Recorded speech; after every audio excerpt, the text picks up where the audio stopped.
one night when years had passed, the sky shook from a fiery blast, and there a starship safe at last to come rescue this survivor.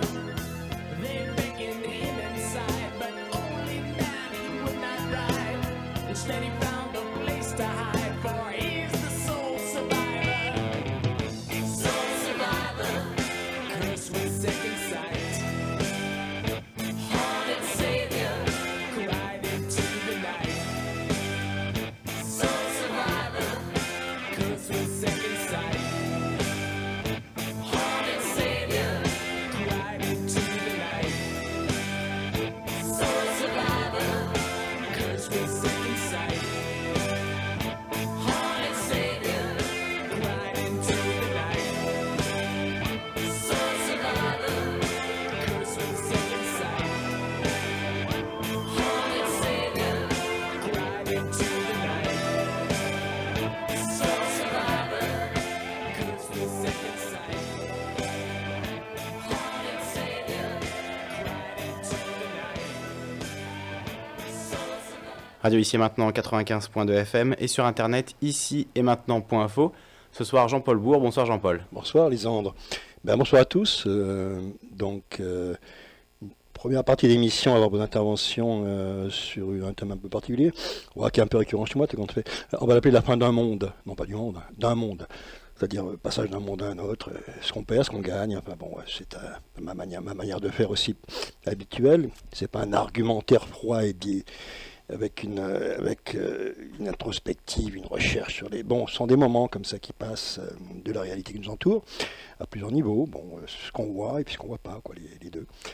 Ok, et pour lancer ça, j'ai pensé à la BO d'un film qui s'appelle Braveheart. Braveheart, pourquoi? Parce que j'ai un peu besoin perso, puis d'autres aussi, je pense, de cette musique ou d'autres, d'alcool fort, comme ça, c'est de la musique pas violente en elle-même, d'alcool fort dans la mesure où elle te ramène le grand vent, quoi, les espaces et le grand vent. Et puis la liberté de l'homme, ça c'est important, quoi.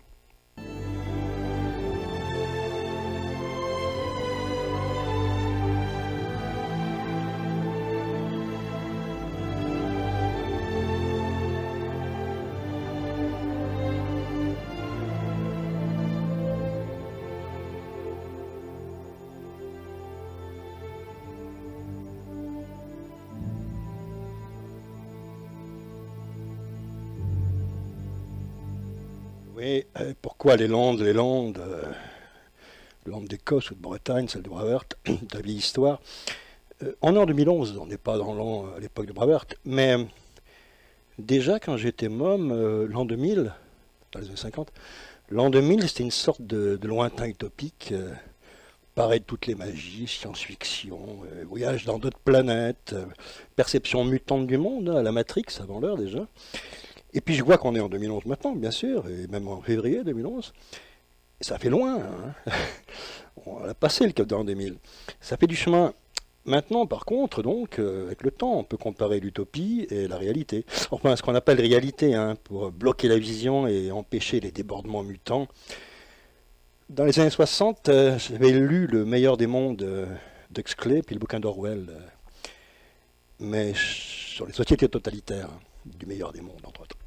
Mais je ne savais pas qu'on y arriverait à ce conditionnement de l'homme lobotomisé aujourd'hui, au service de la grande machinerie mondiale qui broie les rêves, puis a mis ses caméras de surveillance partout, mais jusque dans nos cervelles, si bien qu'on se surveille soi-même, en bon chien de cirque. Ça, le piège est parfait. Le piège est parfait. Bon, moi, ils n'ont aucune prise sur ma cervelle avec leur caméra endoscopique, on pourrait dire. Mais ils m'ont quand même déstabilisé ontologiquement. J'ai l'impression d'appartenir à un monde qui n'existe plus, à une Atlantide engloutie quelque part. Et du haut de mes landes et de mes montagnes, j'observe et je les vois faire. Je les vois faire. On ne se souvient plus aujourd'hui de ce qu'était un homme libre. Dans un monde dangereux, peut-être, oui, mais où l'air était pur, et où chaque mètre carré de terrain n'était pas contrôlé, réglementé par un pouvoir étatique. C'est le modèle de l'homme, par exemple, de l'Ouest, dans les westerns américains, celui de l'aventurier ou du proscrit dans la civilisation occidentale, mais aussi l'homme naturel, hein, qui travaille sa terre au milieu des grands espaces, avec le mystère de la forêt, pas très loin, cette proximité, beaucoup plus de liberté quelque part. pour le proscrit de l'Ouest américain, il suffisait de franchir le Rio Grande, par exemple, pour échapper au shérif du comté voisin, tout simple. Pas d'hélicoptère de la police, ni de fichier ADN. Hein. Le paysan qui travaillait son lopin de terre, bah regarde-le, le paysan entré dans un café du village, le verbe haut, avec son parler libre, mais qui sent la rudesse de la terre, la nature toute proche. Sur les murs, à son époque, il y a, allez, une ou deux publicités. Pour les apéritifs du Bonnet, ou le chocolat Poulain, je me souviens, des trucs comme ça. C'est pas ça qui va lui infecter la cervelle et lui dicter un nouveau comportement, ça compte pas. Ça, c'est l'Atlantide engloutie. La réalité de 2011, c'est que l'homme libre, depuis un moment, on remarque, a disparu. Il n'est plus que dans les films ou les bouquins. Et c'est là où le piège est parfait, c'est que personne ne le sait qu'il a disparu, l'homme libre. Tu dis à quelqu'un qu'il n'est pas libre, tu peux dire ce que tu veux, qu'on l'exploite socialement, ce que tu as envie, il est d'accord, mais qu'il n'a pas de liberté, là, tu atteins à un espace intérieur, quelque part, en lui-même, qui se révolte aussitôt. Non, et pourtant oui. Parce que, bon, bah, la preuve, c'est que le mot liberté, on l'entend tous les jours. Le pays de la liberté et des droits de l'homme, pour la France, par exemple. Bien sûr, quand on est libre, nous, c'est pas comme ailleurs, hein, ce qu'on entend. Moi, je dis, ça, c'est l'aveuglement forcené du bon peuple, comme on dit, qui m'effraie. Je me dis que c'est pas normal, il s'est passé quelque chose, qu'ils sont les victimes d'un formidable envoûtement qui a tout chamboulé dans leur cervelle. Par exemple, ils vont saluer la chute de Ben Ali ou d'un petit dictateur égyptien, très bien, alors que ceux qui nous gouvernent ont la même mentalité que Ben Ali et consorts, c'est-à-dire les mêmes stratégies, le même appétit de pouvoir et de privilèges. Qu'est-ce qui change? On peut même en dresser un constat. Hein. Liberté ou pas, eh ben, la piétaille, elle fait toujours tondre, c'est clair. Et les mêmes tenanciers sont au pouvoir, ils ne changent pas. Moi, je vois qu'ils ont empoisonné l'eau qu'on respire, l'air, limité les libertés, placé tous les cerveaux sous contrôle, pour bien prendre conscience qu'on est réduit au rang de sous-merde de façon cynique. Hein. Il y a une bonne expérience à faire. Tu regardes les sourires publicitaires à la télé et la tête des gens dans le métro. Même un enfant de 4 ans verrait ça. Non, même pas. Moi, j'écoute pas tout ce que ces salopards racontent à la télé. Ben, je préfère écouter le groupe Triane, par exemple, ce groupe breton, ce message venu des Landes de Bretagne, comme le chant des bardes et des chamans des anciennes tribus, venu juger le putain de monde d'aujourd'hui. C'est ça, et lui montrer ce qu'il a perdu, la vision de ce qui est devenu le monde, avec le langage des bardes. La fin des tribus, la terre, l'air et l'eau empoisonnés, l'homme réduit au rôle de marchandise. Mais à la fin de la chanson, Triane annonce le retour des hommes libres. Cette chanson d'inspiration celtique, il y a la fête de Samin du 31 octobre qui est citée dans la chanson, où communique à la fois les ancêtres et les vivants dans la tradition celtique. Cette chanson, c'est à la fois un constat du monde, à travers une vision très barde, ancienne, et aussi une prophétie, oui. Bel oiseau blanc du bout du monde, fils de Demuet, fils du pays, rebelle semblante entre deux mondes, tire-d'aile sanglant de quel pays? Feu noir sur 3 abers, sang noir sur 10 espères, cette île est fer en pluie. Battu devant, flottant bastion, battu devant, flot tourbillon, battu, battant, sans pavillon, soleil levant, noir, sans rayon. Noir l'eau, le feu, la terre, noir de feu les déserts, le vent, la brume aussi. Mer est en brume, soleil d'effort, terre est en brune, vieille d'Ifor, doigts sont changeants en 10 corneilles, poissons sanglants 10 orteils.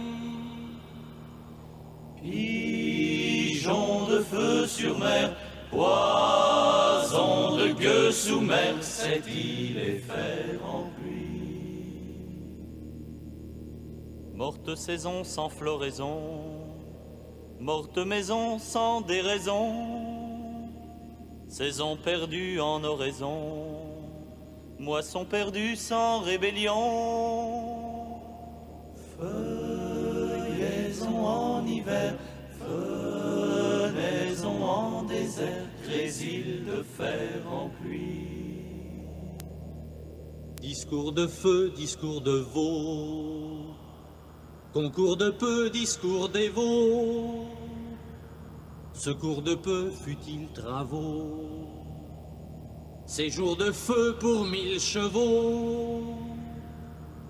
Moi, langue des vipères, noire lande de colère, les vents, les hommes aussi. 1000 mâles aux rues, chant de l'épée, 1000 noirs statues, noirs policiers, 1000 poings tendus, 10 poings brisés, 1000 bras tendus pour 1000 années. 100 000 hommes en colère, 1000 hommes sans la mer, sans larmes et fer en pluie.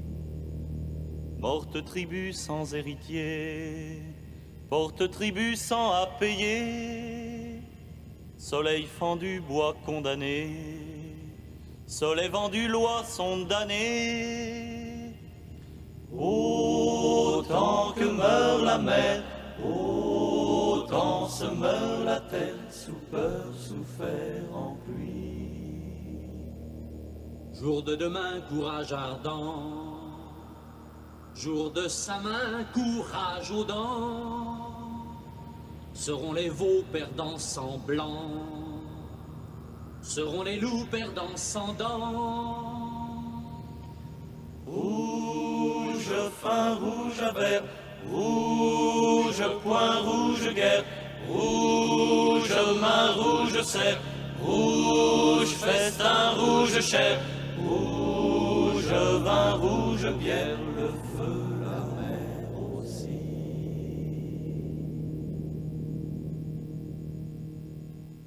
Ouais, le groupe Triane. C'est étonnant de voir à travers la chanson le constat du monde aujourd'hui, mais à travers une vision de barde, de visionnaire, de chaman, et en même temps un constat, et puis une prophétie, ce retour de l'homme libre dont il parle. Bon, le genre de musique qui me dope 1 heure avant de retrouver la rue, le métro, avant de patauger dans la merde avec les autres. Hein. Bon, ben, je suis indigné, révolté, ben, ça sert à rien. Voilà. Un petit exemple comme ça dans le quotidien, moi je pense à la ligne 13 que je prends souvent. Cette fameuse ligne 13, qui est une atteinte violente, je dis, à la dignité de l'homme. Ça veut dire que tu es entassé dans des wagons, je dis bien entassé, il n'y a même pas le minimum d'espace vital pour respirer, l'un contre l'autre, tordus, serrés comme dans une bétaillère, et encore, je connais certains paysans, même pour du bétail, on ne voudrait pas ça, tu vois. Aucune protestation, on supporte, et ça fait peur. C'est comme si tout le cerveau de ces gens avait disparu. Alors, bon, ben, par protestation, moi, je prends pas de ticket, ok. Je prends pas de ticket, ben, tu te prends une amende. L'amende, c'est rigolo, quoi. Je tombe sur des contrôleurs, souvent, mais il y a 2 jours, quoi, sur des contrôleurs. Le type me met une amende, j'explique pourquoi je ne paie pas de ticket, j'explique ce qu'est la ligne 13, de façon inhumaine de considérer les gens. C'est pire que tout, tu ne peux pas respirer, c'est affreux, tu as une position, si tu ne te tiens pas debout, serré, droit, tu prends le mouvement de la foule qui est serré l'une contre l'autre, et tu es tordu, coincé, de travers, pendant une demi-heure, 3/4 d'heure, et tout le monde crache ses microbes dans la gueule de tout le monde. Bon, et ça, c'est un non-respect de la personne humaine, et je vais payer 70 € d'amende, parce qu'en échange, je refuse de payer un ticket, parce qu'ils me proposent ça, eux. J'explique, et comme j'explique en parlant un peu fort, en faisant des gestes, les flics arrivent en même temps, et puis les mecs à béret rouge avec des mitraillettes et tout, pour un ticket de métro, je me retrouve encerclé toute une meute au nom de la loi, en quelque sorte. Quelle loi? Un ticket, j'argumente, je veux argumenter, on me filme à contredanse. Ok, je ne vais pas me barrer en courant, ils vont me rattraper. Je prends la contredanse, je sors, j'arrive au guichet, là où on prend les tickets, il y a toute une file de gens qui attendent. Je grille tout le monde, j'arrive, le mec du guichet, je balance ma contredanse dessous, mais c'est une truc de rage, je lui dis bonne année, une connerie, quoi. Parce que tu sais pas quoi, c'est taper dans un mur quelque part, on peut aussi ne rien faire. Donc tu tapes dans un mur, ce qui est inutile, et c'est même pas, en même temps, c'est même pas, il n'y a rien à y gagner, sinon même pas le plaisir d'avoir dit ce que tu avais à dire, ça sert strictement à rien. La nana qui me met l'amende me dit la ligne 13, oui je comprends que vous soyez inconfortable sur cette ligne, je comprends très bien. Je dis, bah alors pourquoi vous mettez une amende? Parce que vous n'avez pas de ticket. Bon, là on tourne en rond, la machine qui se mord la queue. Et ces gens-là sont briefés pour pas te répondre. Tu t'adresses à eux qui te mettent une contredanse, en tant que citoyen libre, je peux Posez une question, demandez quelque chose, ils ne te répondront pas. Peut-être que le arrière-fond, c'est pour éviter la violence, ou ça, ils ne répondent pas. Ils mettent l'amende, ils sont comme des murs. Mais moi, je ne les attaque pas, je parle, je leur explique quelque chose. Tu parles à un mur qui a la tête baissée avec ses casquettes et qui écrit pendant que tu lui parles. Il dit rien, rien. Et c'est ainsi, donc, alors si cet échange humain entre personnes dans le métro, même avec les contrôleurs, avec tout, mais tout le système est comme ça aujourd'hui, n'importe comment. Moi, quand je vois les contrôleurs arriver, et qu'ils me coincent, moi je dis tout de suite la phrase, tiens, là le gang des racketteurs, bon, ils disent rien, bon, ils s'en foutent, tu te pètes une amende, tant que tu les insultes pas violemment, ils s'en foutent. C'est des paroles pour rien, quoi. Bon, surtout qu'il faut les voir, que la stratégie dans les couloirs, comme des commandos placés en opération pour piquer les mecs dans les arrêts. En gros, il faut faire du chiffre, c'est ça, faire du chiffre. Et tous les moyens sont bons, du plus petit niveau au plus haut niveau pour faire du chiffre. Un autre truc qui m'agace, pour parler d'un monde qui change, puisque le sujet de l'émission c'est la fin d'un monde, et le basculement dans autre chose, la boulangerie. Je vais acheter mon pain à la boulangerie, bon, mais c'est souvent, mais j'en ai ras-le-bol, quoi, je rentre. Elle me connaît, la boulangère, depuis le temps, ça fait un an, je ne sais plus. Je demande une baguette ou un croissant, peu importe. Elle me dit, mais comme tout le monde, tous les commerçants, c'est depuis quelques années ça. Et c'est tout. Alors, au début, ça m'agaçait, maintenant, j'ai pris mon parti, je réponds, oui, c'est tout. Je sais fort bien ce que je veux, si j'ai autre chose, je lui demanderai. Et elle ajoute, pour la 3 ou 4e fois, elle me fait le coup, vous voulez pas aussi des petits croissants, et puis on a ça, on a ça. Là, j'explose, je lui dis, madame, on vend des tapis là ou dans une boulangerie? Si on vend des tapis, moi je veux bien, on discute le prix et vous me payez on discute le prix de la baguette en même temps, puisqu'on marchande là. C'est une boulangerie? Alors, réagir, c'est rien ça, c'est rien du tout. Mais je ne peux pas ne pas réagir pour la 4e fois, alors que je lui ai dit déjà, madame, arrêtez de pousser à la vente comme ça. Déjà, j'avais dit ça avant. Je reviens 2 jours avant. Vous n'avez pas aussi dit, elle recommence, elle est briefée, lobotomisée, robotisée pour raconter la même salade pour vendre ses trucs. Une boulangerie, moi, qui est classique, ça s'appelle une boulangerie, on rentre, madame, un pain ou 3 croissants, je demande, on te donne, tu payes. On ne te dit pas déjà, et c'est tout, moi je le sais ce que je veux. Et ni en plus, et vous ne prendrez pas ça aussi. Si on marchande comme pour des tapis, qu'on marchande des prix aussi, quelque part. Bon, là, je ne peux pas ne pas réagir, et parce que la boulangerie, avec les appellations pain de tradition, toutes ces conneries pour appâter le gogo, toutes les conneries dans les vitrines qu'on vend aussi, comme la parapharmacie, on nous prend pour des cons, je veux dire, c'est faire du fric, quoi. Et l'autre fois, je marchais dans la rue et j'ai entendu des chants d'oiseaux. Mais le son était bizarre à l'oreille, je me suis dit, comme ça, vraiment, hein, est-ce que c'est pas des chants enregistrés qu'ils auraient mis là dans les arbres? Des fois, il y a des musiques dans le métro, ça arrive, des trucs comme ça. Tout est possible, hein. Un instant, j'ai eu un doute, des chants enregistrés accrochés à l'arbre. Alors je sais que quand on critique, on te dit qu'on est en démocratie, même si elle n'est pas parfaite, la démocratie, c'est ce qu'on a trouvé de mieux, et qu'il y a pire ailleurs, ok, ouais. Ben, que ce soit pire ailleurs, ça on le sait en plus, pas besoin de le dire, il faut être con pour ne pas le savoir. Le fait de simplement de réagir comme ça, c'est la réponse du système, de dire que c'est pire ailleurs alors que tu le sais fort bien, pour que tu restes à ta place et que tu fermes ta gueule, c'est tout simple. Tu ne vas pas ajouter une question en plus. La discussion est bouclée, elle est close. Tout est comme ça aussi aujourd'hui. Hein. Quand ça ne va pas, on verrouille. Avec politesse, mais c'est verrouillé, tu ne passeras pas. Politesse ou pas, ça dépend des moments. Alors il reste ce que Junger appelait le recours aux forêts, par exemple. Le recours aux forêts, pas le retour, le recours. C'est pas une nostalgie sur le passé, c'est une actualisation. Mais ça, c'est un choix radical, celui du proscrit, qui s'exclut du système, et qui retourne à la forêt, comme un Indien, comme un maquisard. Difficile à mettre en pratique. Ben, c'est un constat. On vit aujourd'hui l'extinction de l'homme libre, et l'avènement de l'homme marchandise, privé de racines, décérébré. Ben, bienvenue à son bilan, ouais.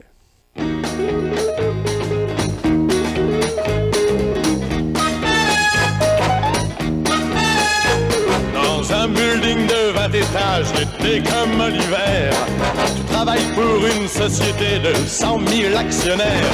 Ton nom ici n'existe pas, tu n'es qu'un numéro. Pour être sûr de te garder, on te donne ce qu'il faut, rien n'est à toi. Tu ne vaux pas un seul centime, tout appartient à la société anonyme. Rien n'est à toi, tu ne vaux pas un seul centime, tout appartient à la société anonyme. afin d'augmenter leur standing. Un jour la société a fait construire près du building une belle cité. On est en qualité d'autorité, voici l'appartement. Pour le paiement tout est réglé, on vous aidera maintenant, rien n'est à toi. Tu ne vaux pas un seul centime, t'appartiens à la société anonyme. Rien n'est à toi, non, tu ne vaux pas un seul centime, t'appartiens à la société anonyme. Pour les week-ends, on est gentil, on te prête une auto.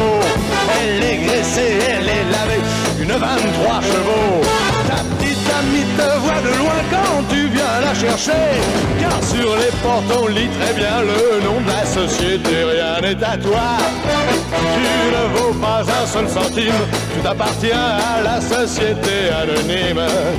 Rien n'est à toi, tu ne vaux pas un seul centime, tu t'appartiens à la société anonyme. Après 30 ans d'un dur labeur courbé par l'ambition, si même tu finis directeur à monsieur au grand nom, que feras-tu quand t'arriveras le jour de l'addition?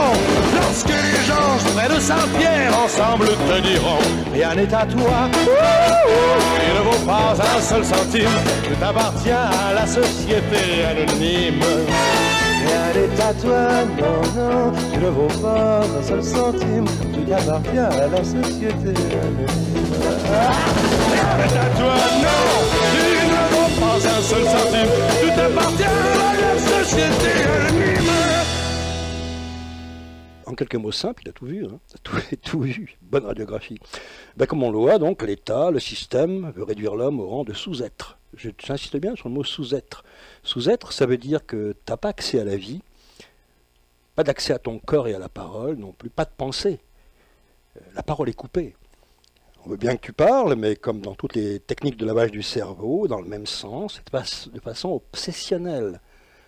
La dictature de l'aveu, par exemple. C'est-à-dire, il faut que tu avoues sans cesse que tu es un bon démocrate, sinon c'est louche.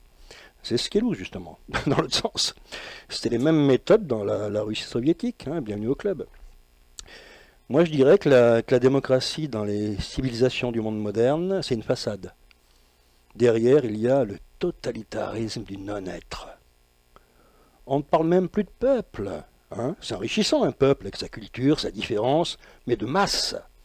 Une masse d'individus anonymes, c'est du meilleur des mondes d'Huxley, c'est cela. On y est là. Moi, à mon âge, par exemple, je peux comparer au ce qu'on a perdu en 50 ans. Un demi-siècle, ça suffit pour voir les changements de société. Je reconnais qu'il y a une part d'affect dans ce que je dis, parce qu'à 10 ans, 12 ans, moi j'étais au commencement du monde, hein, mais tout de même, il y a des faits. Il suffit de revoir ces films en noir et blanc des années 50, étiquetés maintenant classiques du cinéma français. C'est un autre monde, le temps est plus lent. Il y a moins de monde dans les rues, l'air que tu respires est 1000 fois moins pollué, et tu peux boire l'eau des fontaines à Paris, dans les rues. Sur la place du marché, les fruits, c'est des vrais fruits. On ne connaît pas encore cette horreur hein, qu'on appelle le calibrage industriel. Et la boulangerie, elle n'a pas besoin d'attirer le client avec l'étiquette pain de tradition, hein, c'est une boulangerie, c'est tout. Très peu de pubs à la télé, sur la première chaîne, une chaîne. Un monde disparu, ouais, une Atlantide oubliée, hein, à l'époque où Paris était encore Paris.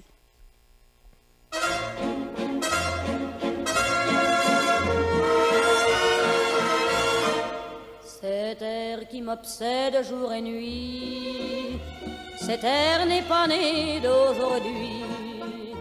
Il vient d'aussi loin que je viens, traîné par 100 000 musiciens.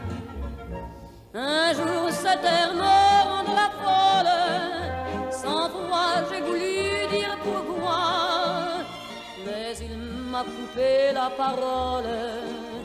Il parle toujours avant moi et sa voix couvre ma voix. Padam, padam, padam, il arrive en courant derrière moi. Padam, padam, padam, il me fait le coup du souviens-toi. Padam, padam, padam. C'est un air qui me montre du doigt et je traîne après moi comme une drôle d'erreur cet air qui sait tout par cœur. Il dit rappelle-toi tes amours, rappelle-toi puisque c'est ton tour. Y a pas de raison pour que tu ne pleures pas avec tes souvenirs sur les bras. Et moi je revois ce qui reste, mes 20 ans font battre au tambour. Je vois s'entrebattre des gestes, toute la comédie des amours sur cette terre qui va toujours. Padam, padam, padam, des je t'aime de 14 juillet. Padam, padam, padam, des toujours qu'on achète au rabais.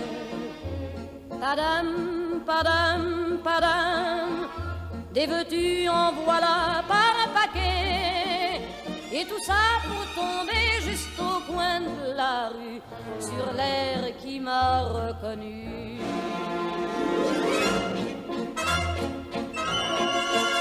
Écoutez le chahut qu'il m'a fait, comme si tout mon passé défilait.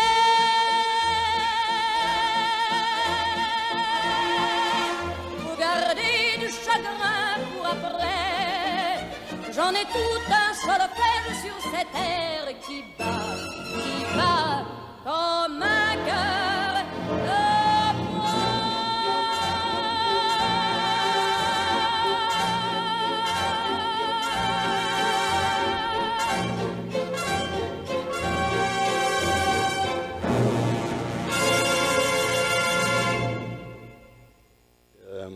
C'était l'époque où Paris était fait avec était composé de quartiers. Des quartiers avec une identité, une particularité, de vrais quartiers comme des villages, juxtaposés formant une ville quelque part. Cette différence comme ça, cette particularité qui fait la liberté, justement, les provinces de France, déjà, avec leur caractère, leurs coutumes, leur diversité, toutes ces provinces, des terroirs, peu importe où tu vas, peu importe où tu vas, tu trouvais à chaque fois une particularité dans les patois parlés, dans les costumes traditionnels qui étaient des costumes habituels pour les fêtes, qui n'étaient pas traditionnels du tout, ils étaient du moment où les choses se vivaient. Les travaux ancestraux, la grande nature, cette proximité avec ce réel, ce vrai réel qui est celui de la nature, auquel on n'a plus accès dans les villes. Je ne vois pas comment on peut se mettre en harmonie. On peut s'immerger dans une nature. Immerge-toi dans une ville, sauf si tu veux t'immerger dans la discordance et le chaos, c'est un choix, tu peux aussi, hein, rock'n'roll mon frère, on a le droit d'être sur les lignes de front comme ça, et de prendre des voies de traverse qui sont des explorations aussi des faces sombres et que tu veux guérir toi-même dans ce combat avec... alors que pour moi, la province guérissait tout. C'est une vision idyllique que j'ai peut-être. Oui et non, quelque part. Oui, bien sûr, avec des affects. Et en même temps, la différence, elle existe. Parce que la différence des paysages, déjà. Tu as tous les paysages possibles et inimaginables, que ce soit des forêts, des montagnes, des plaines, des étendues, des lacs, des rivières, des bords de mer.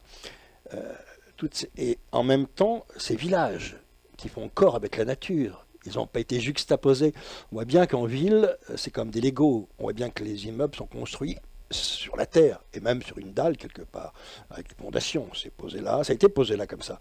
Alors quand tu vois un village rural des époques dont je parle, quand la province avait un visage, tu avais l'impression que le village, à l'œil nu, en le regardant, était sorti de la terre avec les mêmes couleurs, la même rusticité, c'est même pas le mot, c'est un mot moderne ça, il est organique, un village est organique, toit de chaume déjà, ou toit de l'ose, c'est le matériau qui est là autour, etc. Bon, la vie des personnes aussi, proche des animaux, etc.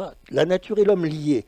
Tu as vu encore il n'y a pas si longtemps, je dis bien 50 ans, en France encore dans les terroirs, ce rapport de l'homme avec je dis paganisme, c'est-à-dire une vision païenne, jubilatoire et dionysiaque du monde, quelque part autour de soi. Même s'il y avait le christianisme, hein, le christianisme dans les campagnes, il était empreint de paganisme, évidemment. Ma grand-mère me parlait souvent, derrière la ferme où elle vivait, d'un pré qui était calciné par la foudre. Et certaines nuits, cet emplacement noirci où rien ne repoussait, paraissait-il. Et certaines nuits, les paysans disaient que ce carré de brûlé comme ça, se déplaçait, changeait d'endroit. Ces légendes, le fait non pas de faire appel au sein du christianisme obligatoirement, mais de rappeler d'anciennes... les histoires, les légendes. Ces provinces étaient imbibées de légendes et d'histoires. Il y avait des conteurs, ce qui étaient des bardes avant, quelque part. On les trouve encore de façon vivante, on va dire en Bretagne aujourd'hui, ce qui peut rester encore sous cette forme-là, qui était pour toutes les provinces avant, cette chose-là réellement vivante. Ces conteurs, qui n'écrivaient pas, le soir à la veillée, femmes ou hommes racontaient des histoires, les histoires du temps passé. Il y avait donc en même temps une mémoire derrière, une mémoire enracinée dans le même lieu, donc une magie, un mystère plus ancien, mais le même bois qui est juste à côté, à la lisière, là, ça s'est passé là. Oh, je ne sais pas, d'après ce que racontent les histoires il y a longtemps, mais c'était là, ici. Tu vois, cette pierre qu'on voit, toutes ces légendes d'histoire, ce paganisme, on va dire, greffé sur le lieu géographique et charnel, et selon les régions, ces histoires changeaient, les noms changeaient aussi, ainsi que les fêtes de village. On fêtait, par exemple, on y est presque, là, chaque année, c'est fini maintenant. Il y avait la fête du cochon, on tuait l'animal, bien sûr, c'était un vieux rite qui remontait à la nuit des temps, là, où l'animal était sacré chez les Celtes. Et cet animal servait à nourrir toute une famille et tout le village. On disait qu'il n'y a rien... Tout est bon dans le cochon, c'est la formule qu'on prononçait. Cochon ou autre, la fête de la Violette, tout ça il y a à la nature environnante, aux animaux et à la nature, des grandes fêtes où tout le village participe, avec des musiques traditionnelles qui sont celles du terroir, qui sont nées là, ici, qui sortent du sol. Si on avait gardé ces particularités, rien n'empêchait le progrès scientifique, le progrès sous d'autres formes, sociales, etc., mais en préservant ces identités, que maintenant, par snobisme ou avec retard, on veut préserver en Amazonie, on veut préserver dans d'autres régions. Et ici, on a fait quoi? Je rêve ou quoi? On dit, oui, les cultures des primitifs dans le sens premier, hein, il faut les protéger, etc. Moi, je suis d'accord, entièrement, hein, complètement. Il y a un super film de Mel Gibson qui est Apocalypto, où il parle de la vie organique de ces tribus. La particularité, les préserver. Mais chez nous, on a tout rendu à l'homme-machine, on a tout déraciné, on a tout aplani, on a fait couler une grande dalle de béton à l'échelle européenne pour y faire un grand marché de l'économie, dans lequel l'homme n'est que l'esclave, la marchandise et rien d'autre. S'il veut s'afficher comme homme libre, par une gestuelle déjà, je me souviens, moi, dans les villages, quand un paysan rentre dans un café, il parle avec de grands gestes. On fait plus de gros gestes. Regarde bien les gens dans la rue quand ils parlent, ils sont un peu ligotés.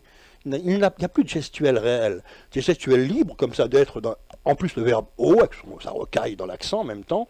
Des histoires personnelles un peu drôles, etc. Pas du tout lobotomisé par la télé, là, pas la télé ni par les médias. Quels médias? Par l'almanach paroissien du coin qu'il reçoit, deux pubs sur le mur, ça ne change pas son esprit.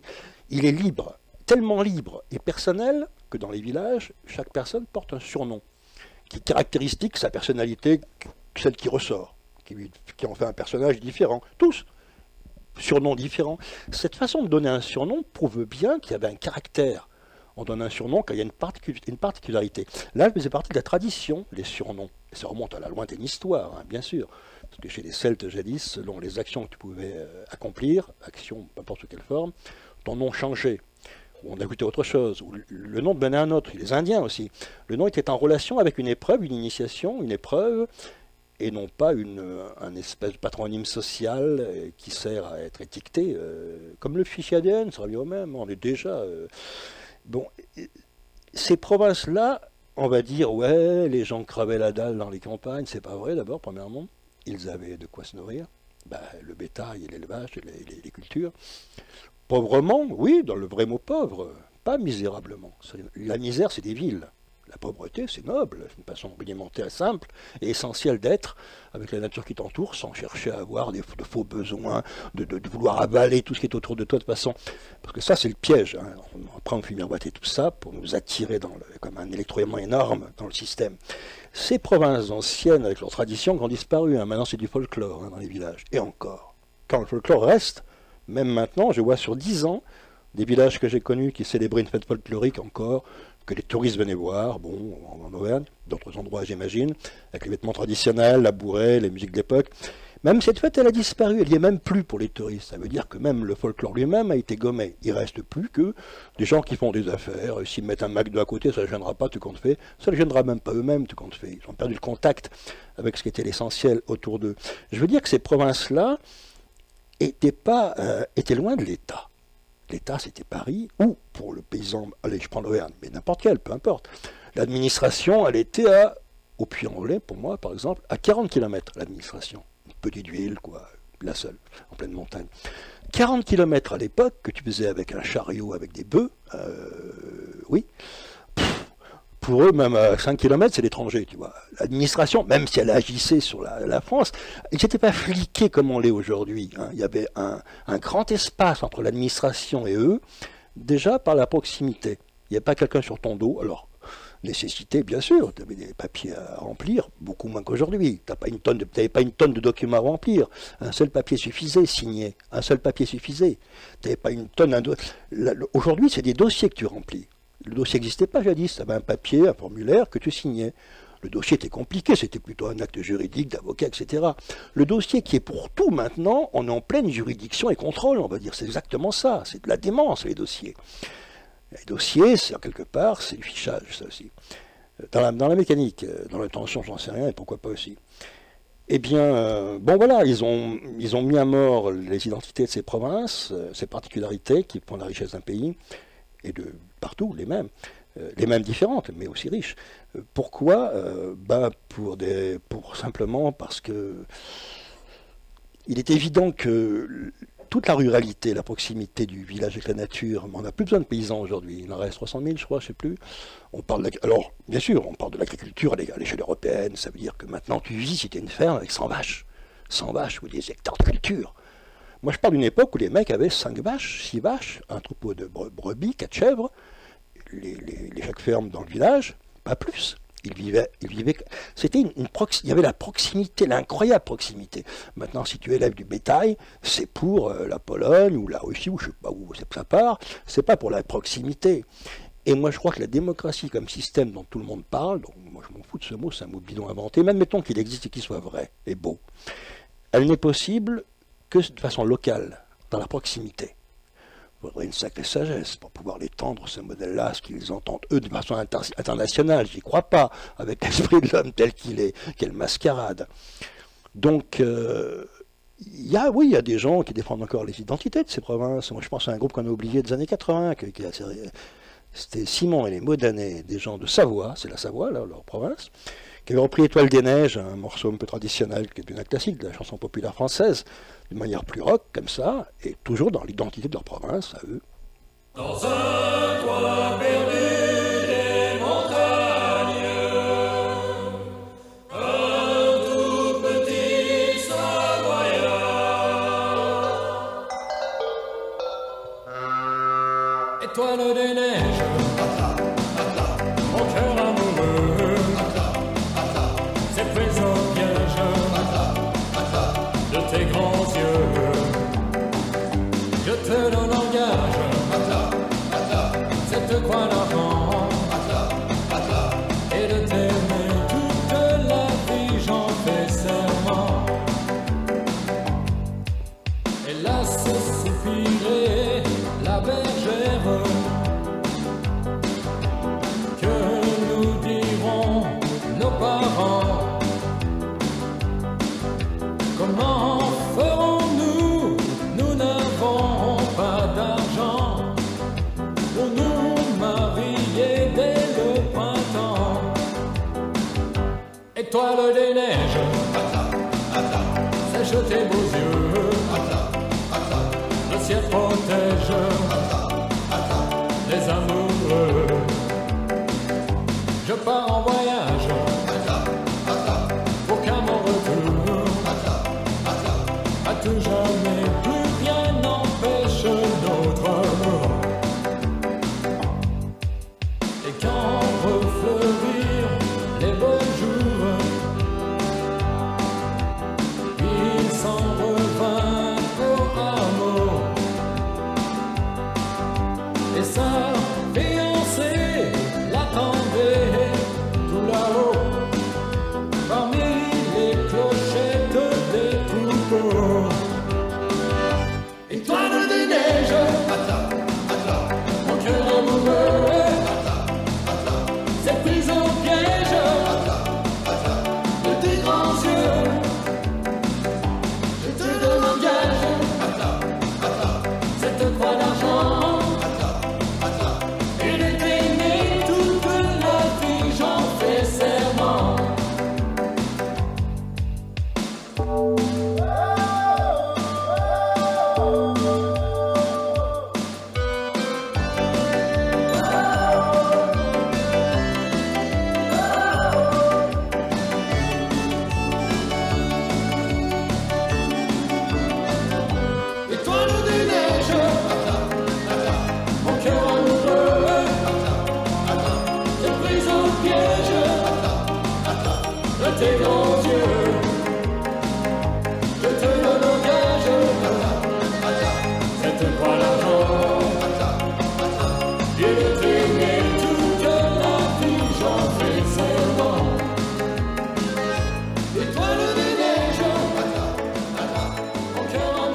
Pour ceux qui ne savent pas, c'est Simon et les Modanais de Modane en Savoie. Ils ont fait un tube dans les années 80, celui-là. Et on dit que maintenant, si on cherche sur Google ce qu'ils sont devenus, ils chantent maintenant de nouveau, mais dans leur village. Voilà. Le succès. Bon, mais l'important, c'est ça, c'est d'enraciner de manière un peu rythmique, comme ça, des chansons qui sont reliées à l'histoire de ces provinces. Étoile des neiges, intéressant, parce que la neige, justement, l'importance de la neige. J'ai vu que la neige tombe quasiment plus, hein, à Paris, autour. C'est vrai, hein, depuis de nombreuses années, il faut aller la chercher assez haut dans les montagnes maintenant. Et là, cette année, la neige est tombée à gros flocons, à Noël en plus, je veux dire. Moi, j'ai connu des Noëls de neige, mais dans les années 50, quand j'étais môme, où la neige était quasiment régulière en hiver, plus ou moins, assez haute. Donc là, je ne parle pas de l'Auvergne, des villages, parce que là, les mecs, pour sortir en hiver des fermes, il fallait creuser des tunnels dans les congères, réellement, vraiment, sans parler du blizzard, enfin, on appelait la burle en Auvergne, ce vent de neige qui souffle et qui brouille tous les repères. C'est une autre vie. Mais dans les villes, moi je me souviens de la neige qui tombait à Noël, bien sûr. Là, la neige est tombée. La neige est tombée. J'ai béni, moi, quand j'ai vu la neige qui est tombée. J'étais incroyable, la légèreté des flocons. D'un seul coup, tu as qu'à être immobile, les regarder, et tu montes en même temps, alors que les flocons descendent. Ils te font monter. Cette légèreté, cette transparence, ce froid de cristal comme ça, proche des légendes quelque part. Eh bien, tous les médias, c'était la catastrophe, qu'est-ce qui se passe, il y a de la neige, les routes sont encombrées, plus rien ne circule. Mais attends, on est en hiver, camarades, la neige, il y a toujours eu de la neige. Il y a un moment, je sais, c'était le monde d'avant, mais il y avait de la neige, elle revient, là, elle est sympa de revenir. Ah non, elle fout la merde, désolé, très bien, bravo la neige.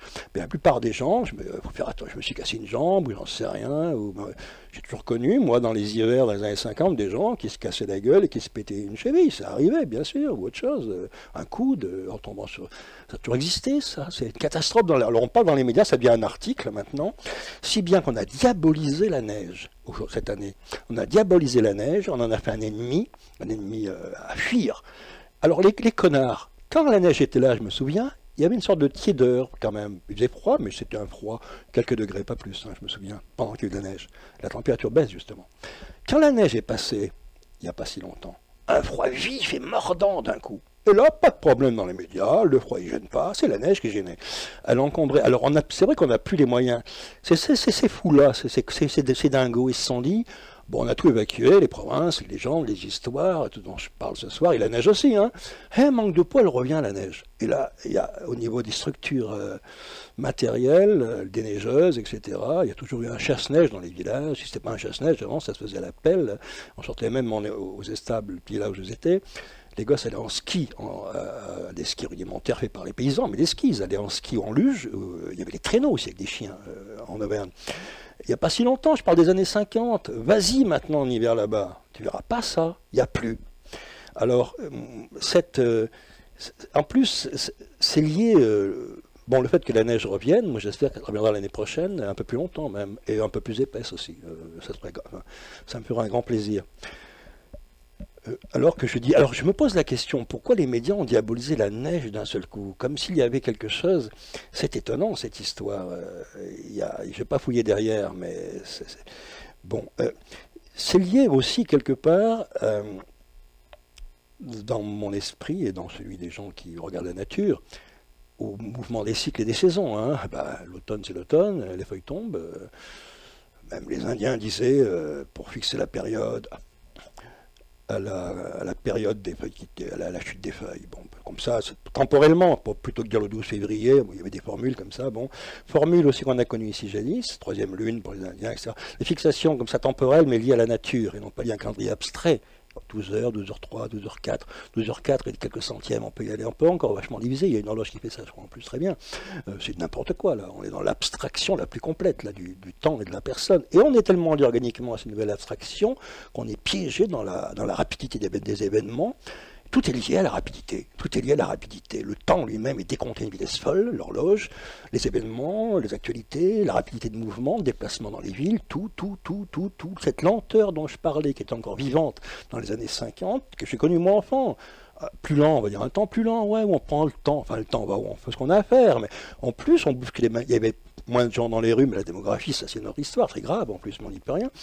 On ne bousculait pas les gens dans la rue en passant, il fallait vraiment avoir envie de donner un coup d'épaule pour bousculer quelqu'un. On passait, il n'y avait pas trop de problème, à part dans des foules, certaines foules parfois. Bon, il y avait cette plus d'espace pour respirer. C'est le mot respirer qui est important, parce qu'on ne respire plus. Et je pense à ces terroirs dont on a privé, parce qu'on veut bien en parler pour d'autres civilisations sans problème, quelle qu'elle soit, à l'autre bout du monde, bien souvent, par exotisme ou par passion et recherche aussi, peu importe, il y a 1000 raisons. Mais on a eu jadis, là, la terre où on est, là, sur cette, je parle de province, elles sont partout, quoi. L'Île-de-France en est une aussi. Si on parle de du premier Paris, mais je sais pas, moi, en 100, 200 ans avant Jésus-Christ, à l'époque où ce petit village celtique existait là sur les rives de la Seine, entouré de marécages tout autour, Paris aujourd'hui, il a changé. Alors la ville, c'est tout simple à comprendre. La ville a été créée pourquoi? Avant, il y avait que des villages. Il n'y avait pas de ville, ou une forteresse militaire pour protéger, plus importante, on va dire des gros bourgs, des villages, quoi. La ville telle qu'on l'a connue il y a... La ville, elle est née. Pourquoi les hommes se rassemblent dans une ville? Ben pour faire des affaires, c'est tout simple. Hein. Avant, c'était juste le marché, la rencontre occasionnelle. Je parle du Canada, des vendeurs de fourrure au bord du Saint-Laurent. Il y avait un lieu, là. Bon, ben, c'était un lieu de marchandage. Ouais, très bien. Là, la ville, c'est énorme marketing. Elle sert à ça. Et elle pénètre la misère en même temps, bien sûr. Et donc, je pense à ces histoires qu'on a paumées dans nos... Je veux dire... que l'homme libre dont je veux parler depuis le début de l'émission, l'homme de la nature, est un homme lié au mystère de la nature, dans son quotidien, hein, pas quand il réfléchit comme ça, ah oui, il y a un mystère de la nature, par l'expérience même du quotidien. Wow. Déjà, la perception d'une montagne, cette incroyable immobilité apparente sans doute, mais en même temps cette permanence, par rapport à la vie d'un homme, la différence d'échelle de temps par rapport aux insectes, aux animaux, l'expérience des vies de mort, des végétales, de l'animal, ce qui entourait l'homme. Moi, j'avais été voir un oncle dans une ferme qui était sur le point de... Il n'y avait plus d'animaux, il n'avait plus rien, c'était à la fin, il n'y avait plus rien, il vieillissait, il n'attendait plus que la mort. Et il m'a dit en une phrase, de paysan d'avant, quoi, cette façon imagée de parler qui est étonnante, mais elle vient du sol. Comment qu'il attendait ça? Il m'a dit, bof, j'attends que le venin de la bête soit froid. Bon, une phrase comme ça, elle vient du terroir, elle vient de l'expérience magique de l'homme avec son quotidien autour de lui. Je parle de ces vieilles légendes qu'on a perdues et oubliées, ces croyances même, parce que croire à la résurrection du Christ aujourd'hui, ou peu importe les mythologies, ou à la résurrection du corps et de la chair, c'est aussi barjot, je trouve, parce que là on dit rien, c'est ah ouais, on respecte les religions.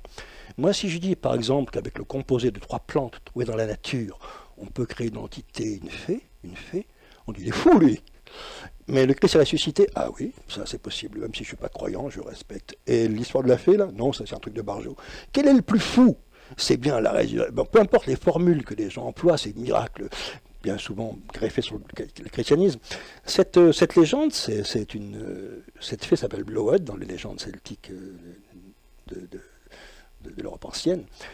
Elle est née, on dit, du sang des fleurs, ce que racontent les vieux bardes, et elle est créée par magie à partir de fleurs de chêne, de genêt et de reine des prés. La recette est donnée. Il donne la recette dans ces vieilles légendes. Tu avais des personnages qui participaient à ce genre de proximité avec l'inconnu et l'invisible par des rites perdus aujourd'hui oubliés. Il reste encore les guérisseurs, ceux qui connaissent l'usage des plantes, peut-être, des choses comme ça. Mais il y avait avant beaucoup plus loin, beaucoup plus profond, beaucoup plus proche du secret de ce qui nous entoure. Parce que c'est une époque où l'homme facilement, ce qu'il a perdu aujourd'hui, cet homme libre dont je parle, était enchanté. Facilement, il était enchanté. Tolkien a écrit une superbe phrase sur cet autre aspect de la nature immédiate qui nous entoure et de l'homme enchanté. Il dit, dans son bouquin sur la féerie, il dit cet espace comme ça, ces croyances anciennes liées à des terroirs, à ces vieilles histoires, je parle de l'Europe donc, comprend, il dit, elle comprend maintes autres choses que les elfes et les fées, ou les nains, les sorcières, les trolls, les géants et les dragons. Elle englobe les mers, le soleil, la lune, le ciel, et aussi la terre et tout ce qu'elle contient, l'arbre et l'oiseau, l'eau et la pierre, le vin et le pain, et nous-mêmes, hommes mortels, quand nous sommes enchantés. Il a dit en quelques mots à la fin le secret et la clé. L'enchantement, donc, était possible. La personne ne disait pas « je veux me faire enchanter, comment je pourrais être dans un état d'enchantement ?» C'était de l'immédiateté, en fonction des situations ou des moments. C'est presque une croyance naturelle d'être à certains moments, qui peut faire naître la peur. Il y a un esprit qui rôde dans la forêt pas loin derrière, peut-être. Des légendes racontent que, autour du dolmen de la pierre levée là-bas, certaines nuits, les fées viennent danser. Et celui qui peut les approcher vieillit de 80 ans en une seconde. Bon, c'est bien toutes ces histoires comme ça, temporelles, étranges, bizarres. Certains disaient même les avoir vues. Hein. On disait même que certains n'étaient jamais revenus, avaient franchi le portail entre les deux mondes. Je parle de croyances pas si lointaines, liées à des croyances plus ancestrales de cette vieille Europe celtique d'avant, bien sûr, du vieux chamanisme des villages, sur lequel le christianisme s'est greffé, en éradiquant bien sûr tous ces cultes, ces croyances, c'est pas des oui, un peu culte, c'est des mots modernes, tout ça, mais cette façon de vivre la magie du quotidien, et en greffant sans se gêner des fêtes religieuses chrétiennes sur des fêtes païennes, Noël, solstice d'hiver, Saint Cornélie, c'est Carnunos en Bretagne, le dieu cornu, on le voit toujours avec un animal cornu. Les sources qui guérissent, anciennes sources celtiques, bon, maintenant c'est Saint Machin, mais avant c'était non, il y a une divinité plus ancienne. On a mis son empreinte comme ça pour, en gros, déjà bon, mais ça changeait pas trop non plus la réalité de ce qu'était l'homme. C'est pas là où il y a eu un basculement, un bouleversement. Que l'Europe se latinise d'un seul coup et perd presque de façon impériale, on va dire, même internationale, pas internationale, j'exagère, mais assez loin dans l'espace de l'Empire romain, on perd d'un seul coup le particularisme local d'une tribu, parce que ces tribus étaient certainement en guerre l'une contre l'autre ou en alliance. Il n'y a pas d'État, nation, ça n'existait pas la nation, il y avait un territoire sur lequel il y a un espace charnel, géographique, sur lequel vivait un clan, une tribu, importante ou pas importante, ce qui est devenu par la suite le village, sous sa forme de clan, le village, avec ses éveillés, le village, qui est vraiment un enclos quelque part, un enclos ouvert sur la nature, mais enclos par rapport au monde moderne, je veux dire, fermé sur lui-même, je parle de ces années-là, hein, avec son patois, sa façon de regarder l'étranger de façon bizarre, qu'est-ce qu'il vient faire lui ici, chez nous, c'est bien, on connaît bien ça, hein, le regard un peu suspicieux des gens des campagnes, tout le monde connaît ce regard, qu'est-ce qu'il y a ça? Tu franchis un seuil interdit, là. C'est dans l'ancestralité de la conscience, quelque part, il y a cette réaction-là comme ça. Ça, bah oui, toutes ces histoires, moi, on m'avait fait peur dans un village avec la bête du Gévaudan. On n'était pas loin, aux Estables, près de la Haute-Ardèche, pas loin des lieux où ça s'était passé. Et quand je rentrais, moi je jouais avec je faisais avec des petits cailloux une ferme dans l'herbe comme ça. Il y avait le bois noir, les bois noirs juste au-dessus. Il y a le pré qui montait. Et puis la ligne des bois noirs. Et puis la ferme avec son toit de chaume, les animaux à côté, en pleine nature on est.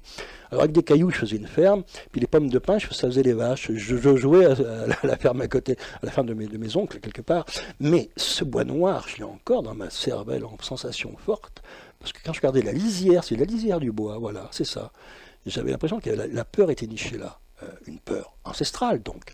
Bon, on ressent plus ça vraiment. Oh, il y a la peur du noir, mais ça c'est plutôt la psychanalyse qui va l'expliquer, c'est une autre histoire encore ça, c'est le fouillis, c'est le nœud de serpent qu'on a dans la cervelle. Je parle de peurs primitives, ontologiques, anciennes, qui sont le fondement même de l'homme relié à la nature. Au bord d'un lac, c'est pas un lac, c'est un esprit en même temps, on peut lui parler.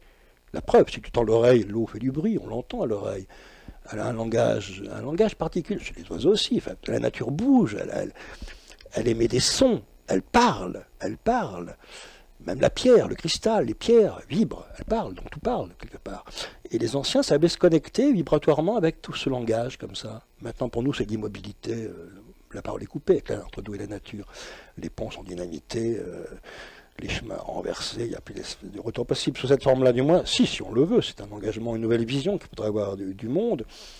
Je parle du lac parce que je pense à la chanson de mon ami aussi ami de la radio, Daniel Passeriens, cette histoire de la Dame du Lac, de ce lac qui est hanté par une légende ancienne. Ce chevalier revenant d'Irlande, tout ça c'est dans la tradition celtique ancienne et c'est le genre d'histoire que tu racontais le soir réveillé, des lambeaux d'une histoire plus ancienne, qui remontait à la nuit des temps sans doute, mais encore présente là, elle était présente là encore, sous cette forme-là, alors que maintenant tout a disparu. Si, il reste encore ça, bien sûr. Quand la brume tourbillonne sous le soleil blanc, on voit passer des licornes d'Adelinant.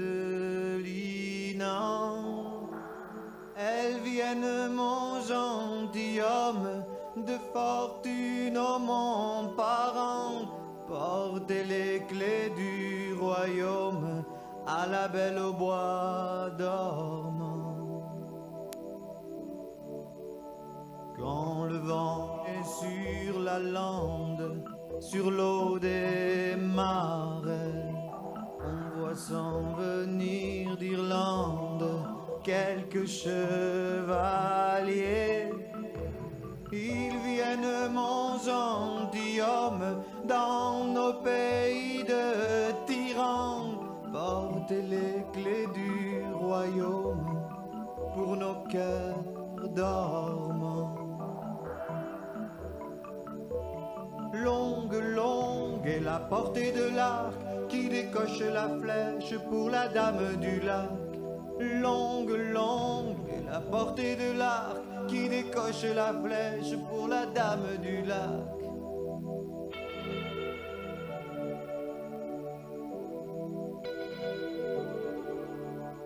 Ce ne sont pas des légendes, ce sont pas des chansons.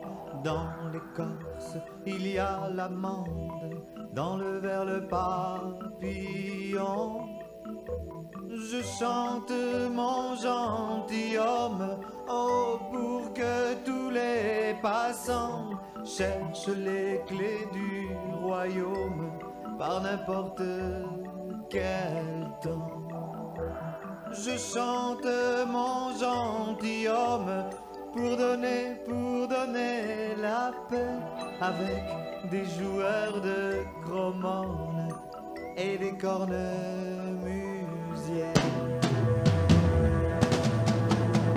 Longue, longue est la portée de l'arc qui décoche la flèche pour la dame du lac. Longue, longue est la portée de l'arc qui décoche la flèche pour la dame du lac. Oh, longue, longue est la portée de l'arc qui décoche la flèche pour la dame du lac. Longue, longue est la portée de l'arc qui décoche la flèche pour la dame du lac. Longue, longue est la portée de l'arc qui décoche la flèche pour la dame du lac. Longue, longue est la portée de l'arc qui décoche la flèche pour la dame du lac.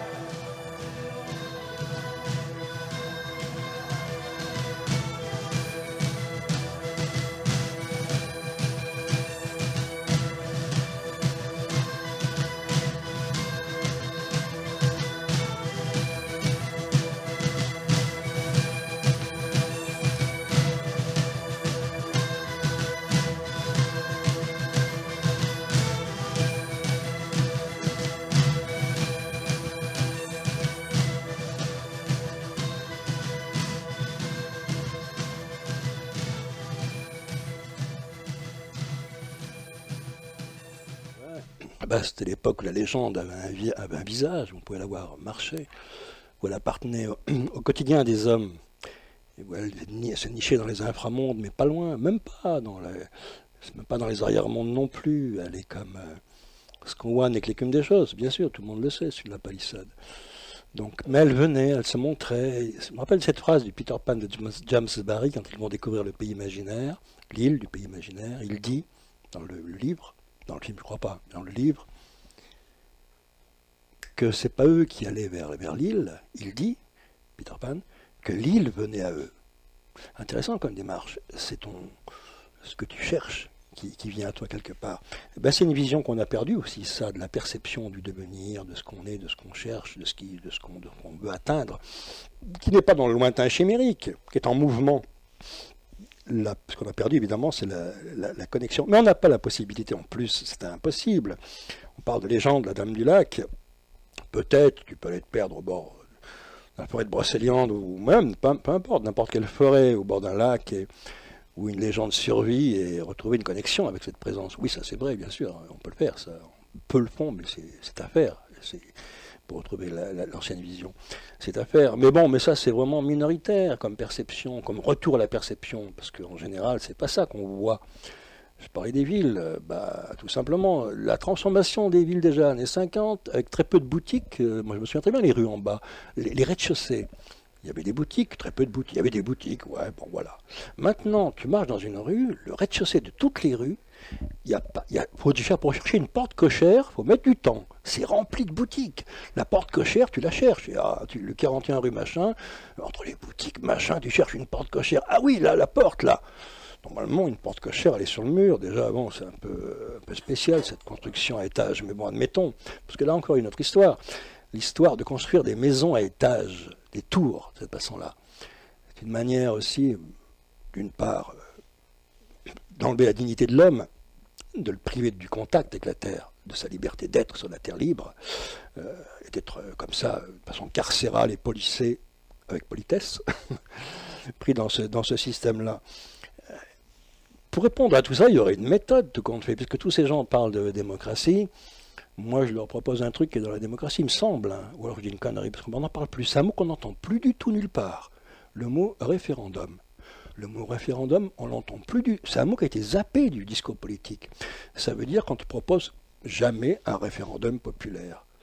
Tu es censé, d'après cette conception de la démocratie, c'est quand même le peuple qui donne son avis, il me semble. Enfin, ou alors on change de système, on parle d'une monarchie, enfin peu importe les formules, mais déguisée avec... C'est encore bon. Le référendum, moi, si j'étais... je sais pas, j'ai aucun pouvoir, mais on devrait consulter les citoyens de ce pays très souvent. Pas très souvent, mais bon, lorsque c'est nécessaire. Bon, ça c'est impossible. Car quand tu sais, parce que moi j'ai fait un jour un livre pour un homme politique qui était à l'époque le chef de file de la majorité du RPR pour les européennes de 92, Dominique Baudis. Donc par un intermédiaire, un ami, j'ai fait en nègre, comme on dit, le bouquin de cet homme politique. Ce livre qui servait de plateforme au groupe UDF-RPR majoritaire pour les européennes de 92. Alors j'ai fait le bouquin à partir de toute la doc qu'on m'a donnée, je n'ai pas inventé évidemment, tu te rends compte, il fallait être sur les rails là, tu vois. Donc j'ai pris toute la doc et j'ai formulé tout ça, sans rien trahir évidemment, sinon ça aurait été, j'imagine, censuré du bouquin. C'est son discours à lui. Mais j'ai pu faire passer quelques idées marrantes. Il disait à l'époque, lui, Baudis, c'était pas l'euro, on parlait de l'écu à l'époque. Que l'écu, il ne fallait pas avoir peur de passer à l'écu, c'était l'euro quelque part, ça allait renforcer, protéger en quelque sorte, ça protégeait le franc.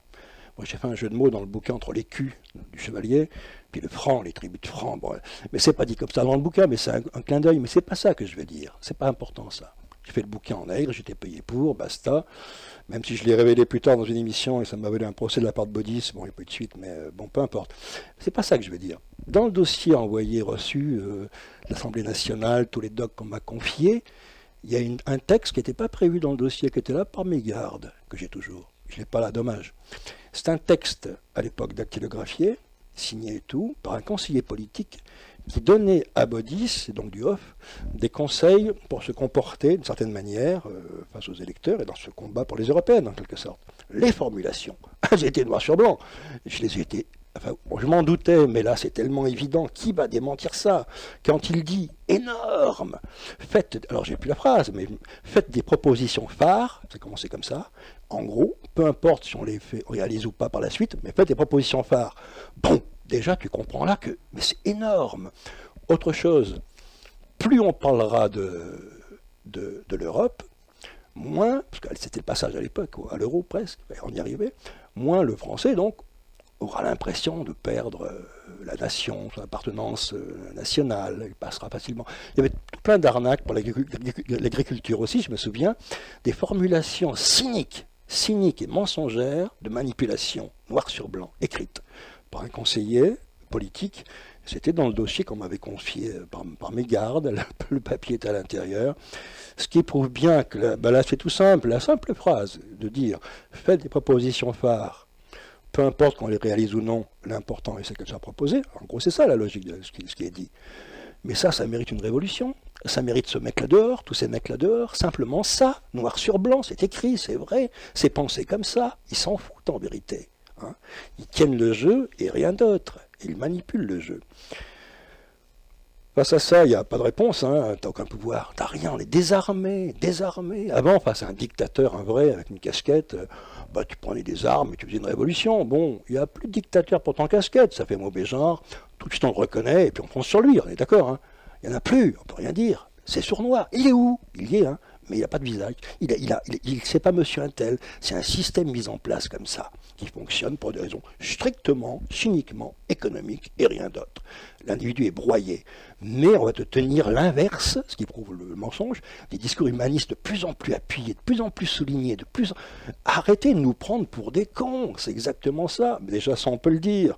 On ne peut pas faire plus. On ne peut pas faire. Moi, j'ai des images épiques et mythiques dans la tête, mais elles sont invivables aujourd'hui. C'est une guerre civile, c'est de la misère, c'est autre chose. Je pense à cette époque où les Grecs, qui ont subi le joug des Ottomans pendant pas mal de siècles, se sont réveillés, révoltés, et ont créé leur indépendance, la Grèce, 1830, 1800, oui, dans ces années-là. Je pense à ça parce que Lord Byron, poète anglais à l'époque, après tout son parcours romantique et éclaté, a pris des causes pour la cause grecque nationale, est parti en Grèce, Mythologie, a donné de l'argent pour que les Grecs puissent acheter des armes, s'est bloqué alors qu'il y a des préparatifs de guerre et d'insurrection contre les Ottomans, s'est bloqué une sacrée fièvre à ce moment-là, des marées, je ne sais pas laquelle, dans quel endroit il était, et Byron, le poète anglais, est mort là, cet endroit, au milieu des Grecs qui préparaient l'insurrection. Ça, on connaît sa mort et la fin. Je pense à ça parce que ce genre de révolte n'est plus possible. C'est comme Braveheart. C'est comme... Alors ces Grecs-là dont on parle, dans la conscience grecque aujourd'hui, il y a aussi ces histoires et des légendes. Il y a celle des 40 braves. Alors, je ne dis pas que 40, on parle de 40 guerriers grecs qui vont repousser l'envahisseur. C'est mythique, c'est pas des surhommes. Ils étaient sûrement beaucoup plus nombreux. Mais on l'a réduit au mythe, comme ça, à la mythologie, à 40, comme ça, c'est emblématique, un peu comme un, on va dire, comme un... Bon, ben voilà, ça rassemble tout, comme ça, d'un seul coup. C'est 40 braves qui partent. Alors, il y a un chant superbe qui est chanté par Irène Papas. Où elle raconte l'histoire des 40 braves. Et ça, tu as là aussi, pareil, une fresque épique qui est pleine d'émotion et de détermination.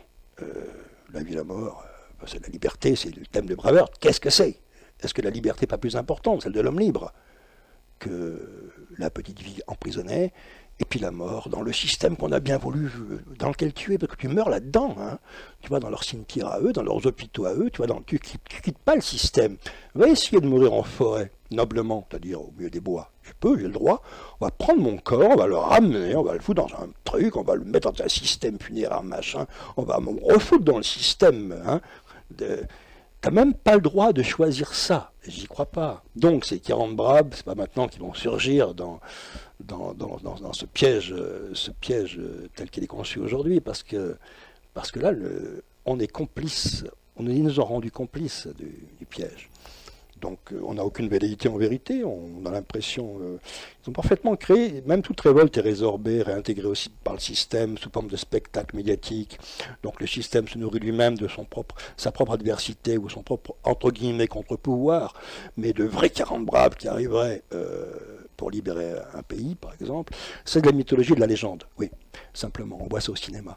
Mais attention, l'émotion qui en ressort, celle de la légende et de la mythologie, elle a existé. Il faut voir l'histoire, simplement. Je n'invente pas. C'est pas pris dans l'abstraction. Ça a été l'histoire des hommes, d'hommes libres. C'est-à-dire qui avaient le courage de marcher, de mourir pour la liberté. Irène Papas.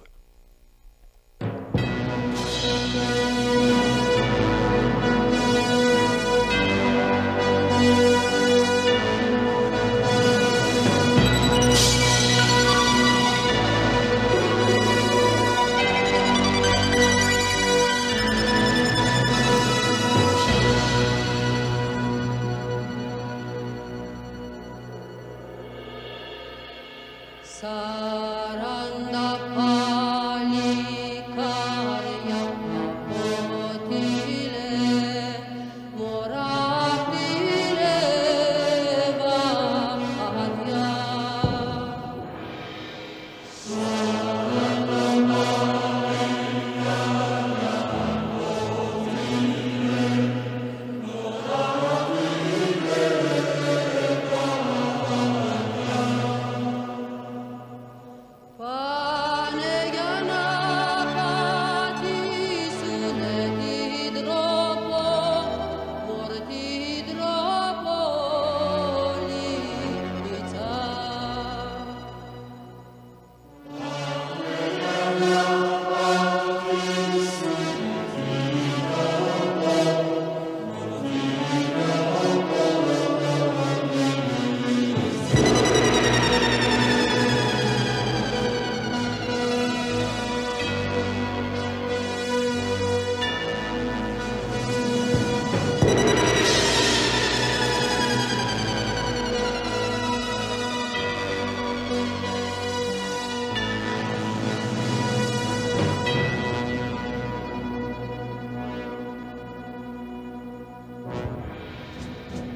Upate palikaria,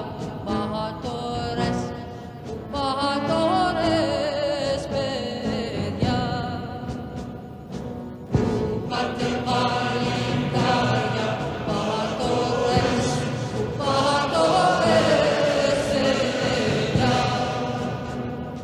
Pameyana pati sumbeti dropo, porti dropo lica. Pameyana pati sumbeti dropo, porti dropo lica. Pameyana pati sumbeti dropo, porti dropo lica. Pameyana pati sumbeti dropo, porti dropo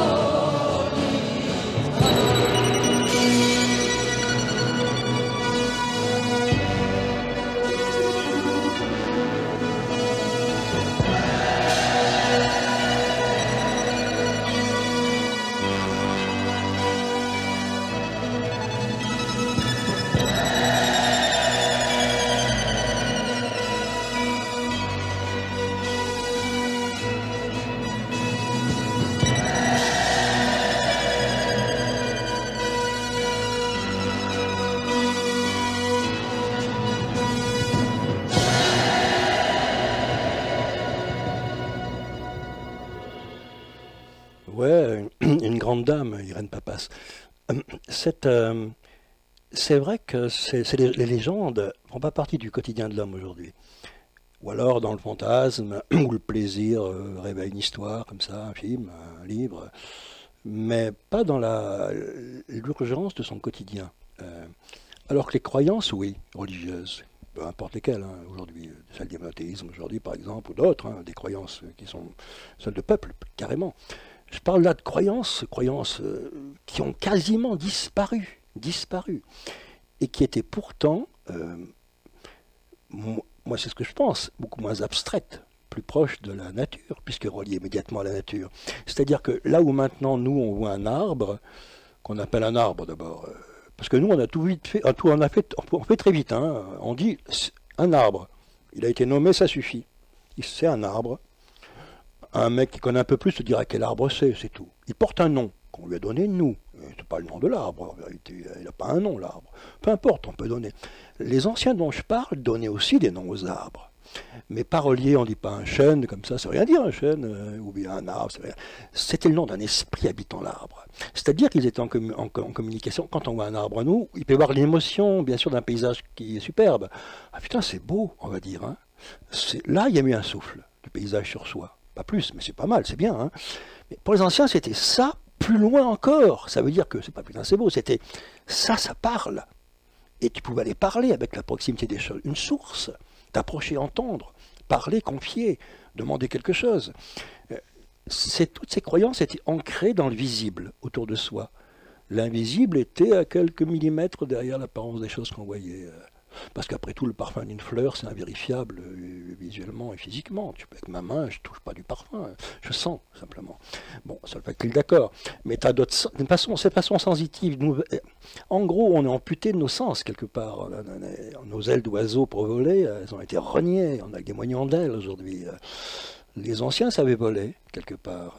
Voler, oui, tout en étant reliés de façon magique et mystérieuse au sol, d'où il venait et où il retournait, par un cycle naturel du retour des choses, qui a été perdu aujourd'hui, comme les saisons se poursuivent et reviennent, de la même manière était pour eux le cycle de la vie naturelle de l'homme, hein, s'éteignant et revenant. Cette vision du cercle est beaucoup plus proche et plus vraie que cette vision, pour moi personnellement, je ne sais pas moi, de cet ailleurs problématique, lointain, qu'on fixe.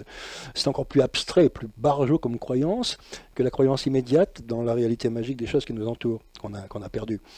Alors c'est évident, si je suis au mon robinet, je fais couler de l'eau, je vois pas quelle sensation. Alors, je peux jouer dans l'urbanité, faire un yoga de l'urbanité et jouer avec des sensations, bien sûr, qui sont celles plutôt du chaos, d'une exploration sensorielle des choses qui m'entourent. Mais ça ne me nourrit pas, moi, maintenant.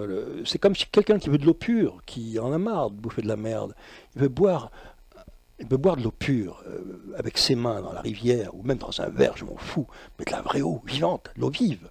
Parce que l'eau aujourd'hui, c'est l'eau en bouteille, au contact du plastique, qui reste pendant des mois, des semaines dans des magasins stockés comme ça, de l'eau morte. Ou c'est l'eau du robinet, dont on sait par des récentes analyses qui ont introduit dans des antibiotiques, des trucs d'antidépresseurs, des conneries, etc. Ah, et je bois où, moi? Je bois quoi? L'eau dont je parle, elle est plus accessible, la source. Quand tu n'as plus accès à la source, à plein de niveaux, tu es complètement rejeté, tu es damné quelque part. Je ne parle pas de la damnation en tant que chrétien, tu es damné, c'est le mal, c'est pas ça, manichéen, c'est pas ça que je veux dire. Damné dans le sens perdu, où tout en croyant avoir apprivoisé un système autour de toi qui n'est que l'expression de... qui ne doit rien à toi, tu n'as rien fait toi là-dedans en vérité. Le mec a monté sa maison avec ses mains, il l'a construite. Ouais, déjà, qui a planté son champ, il l'a planté. Déjà, qu'est-ce que tu fais? Tu participes abstraitement à une économie sous des formes de travail professionnel, la plupart du temps, qui sont des abstractions. Je veux dire, même si elles sont physiques, tu n'as pas de contact avec une vraie réalité. J'entends, moi je reviens à celle de la nature. J'ai l'impression de poser nature et ville, mais quelque part c'est pas faux. La ville devait servir comme un grand marché à faire des affaires et basta. Elle n'allait pas prendre le pouvoir sur tout l'espace autour de soi. Avec l'État, on a centralisé dans une ville le pouvoir, un pouvoir qui déborde de là. Alors qu'avant, les tribus dont je parle avaient un chef de clan élu, sur un clan que bien un chef de famille, basta quoi. Il n'y avait pas un pouvoir de domination sur l'autre, des combats entre tribus, des alliances, peu importe, bon, toutes ces histoires existaient. Là c'est pire, non? C'est pire. Et la ville a servi à ça. Bien sûr, dans un village, ça aurait été impossible. Alors, la mort des villages, elle est programmée, ils viendront des villages pour touristes, des moments de farniente comme ça. Bon, déjà, beaucoup de maisons, de résidences secondaires sont construites. Moi, je vois bien comment les villages se sont transformés. Il y a quelques années, je voyais encore un toit de chaume qui restait un toit de Lozes, comme ça, en Auvergne, disparu, fermé, effondré, comme bombardé. Tu as l'impression qu'il y a eu un bombardement, parce qu'on ne construit pas. Moi, je vois, près des Estables, ce village, autour du village, reconstruit pour les touristes et les gens qui font du ski. Et oui, les arrière-petits-enfants des paysans qui vivaient là, qui ont gardé une mémoire encore peut-être, mais bon, déconnectés, et autour les fermes bombardées. Tu vois, quelques vaches qui se trimballent, et surtout, des usines à vaches.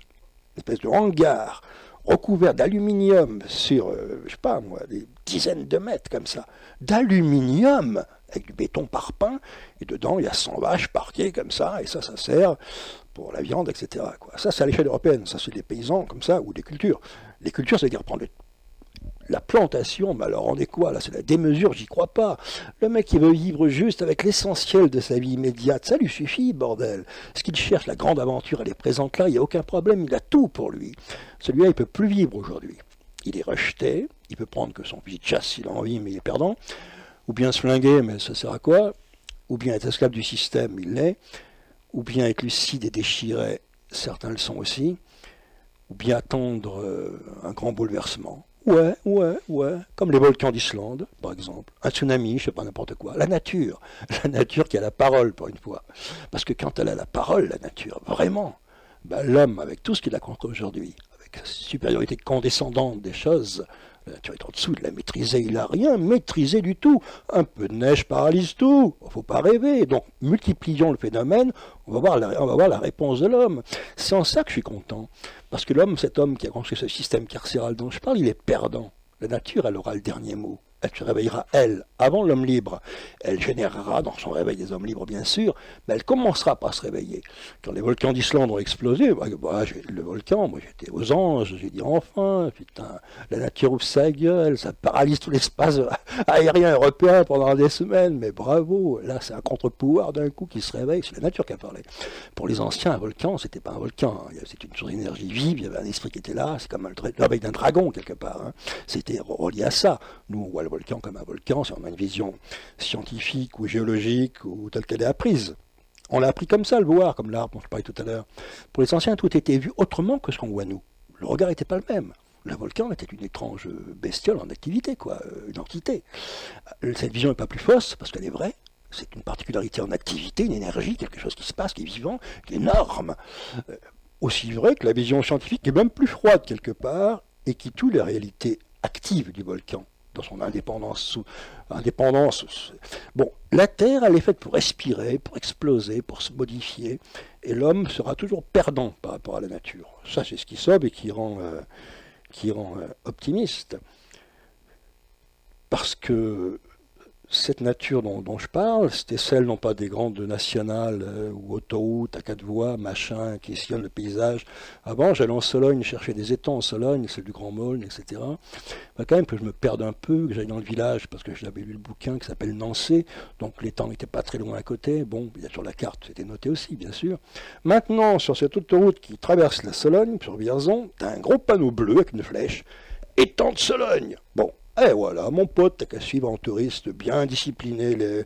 J'y crois pas, lui, l'aventure, là. Moi, je veux pas voir cet écran, cette merde-là. Moi, je veux le chercher, les temps. Je veux pas qu'un panneau de merde me dise « Va par là, touriste !» Je veux m'aventurer dans cette nature, pas voir ces indications-là. Pour dire que même ça, c'est colonisé, et c'est pour les touristes, bien sûr. Moi, j'ai le regret des petites routes, même pas des nationales goudronnées, des chemins de terre, des vrais chemins de terre. Ça gêne un chemin de terre? En quoi ça peut gêner quelqu'un? Non, c'est un vrai chemin d'abord. Tu peux marcher pieds nus dessus, tu vas voir, le contact avec le sol est réel, vivant. Mets tes pieds nus sur du bitume, tu vas voir la différence. Mets-les sur de la terre nue, l'herbe ou un chemin de terre, le contact est différent. Je ne demande pas qu'on marche pieds nus, mais on peut faire l'expérience. Le chemin de terre, c'est un chemin qui est ouvert en pleine nature, qui est en adéquation parfaite avec l'environnement autour de toi, qui est limité, qui est encore dans c'est un chemin d'aventure, parce qu'il n'est pas droit rectiligne, il sillonne, tu vas de découverte, de virage en bouquet d'arbres, en découverte, il est inégal, parce que tu peux, avec ton chariot, peu importe, tu sautes sur les cailloux, donc il est miraculeux quelque part, parce qu'il est plein de viviers d'aventures possibles.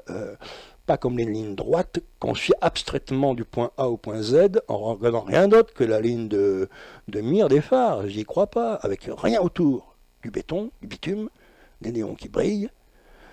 Au-dessus, un ciel plein d'étoiles, c'est vrai. Là, on ne peut pas y toucher là-haut. Mais ça, c'est plus loin, ça. Là, on est là, nous, on est ici, là, ouais.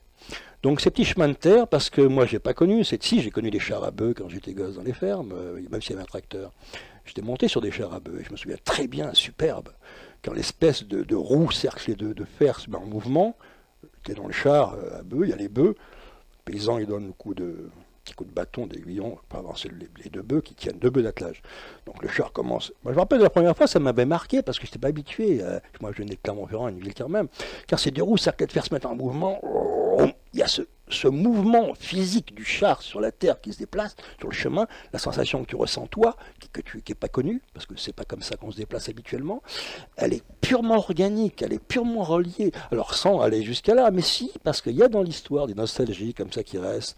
Je pense à des chansons populaires que c'est pas mon époque, mais que mes parents écoutaient, que j'écoutais aussi quand j'étais môme à la TSF. Ouais. Chansons populaires françaises qui parlaient de petits chemins comme ça. Une époque, alors ça c'est l'Atlantide oubliée, ah ouais, c'est sûr. Ouais.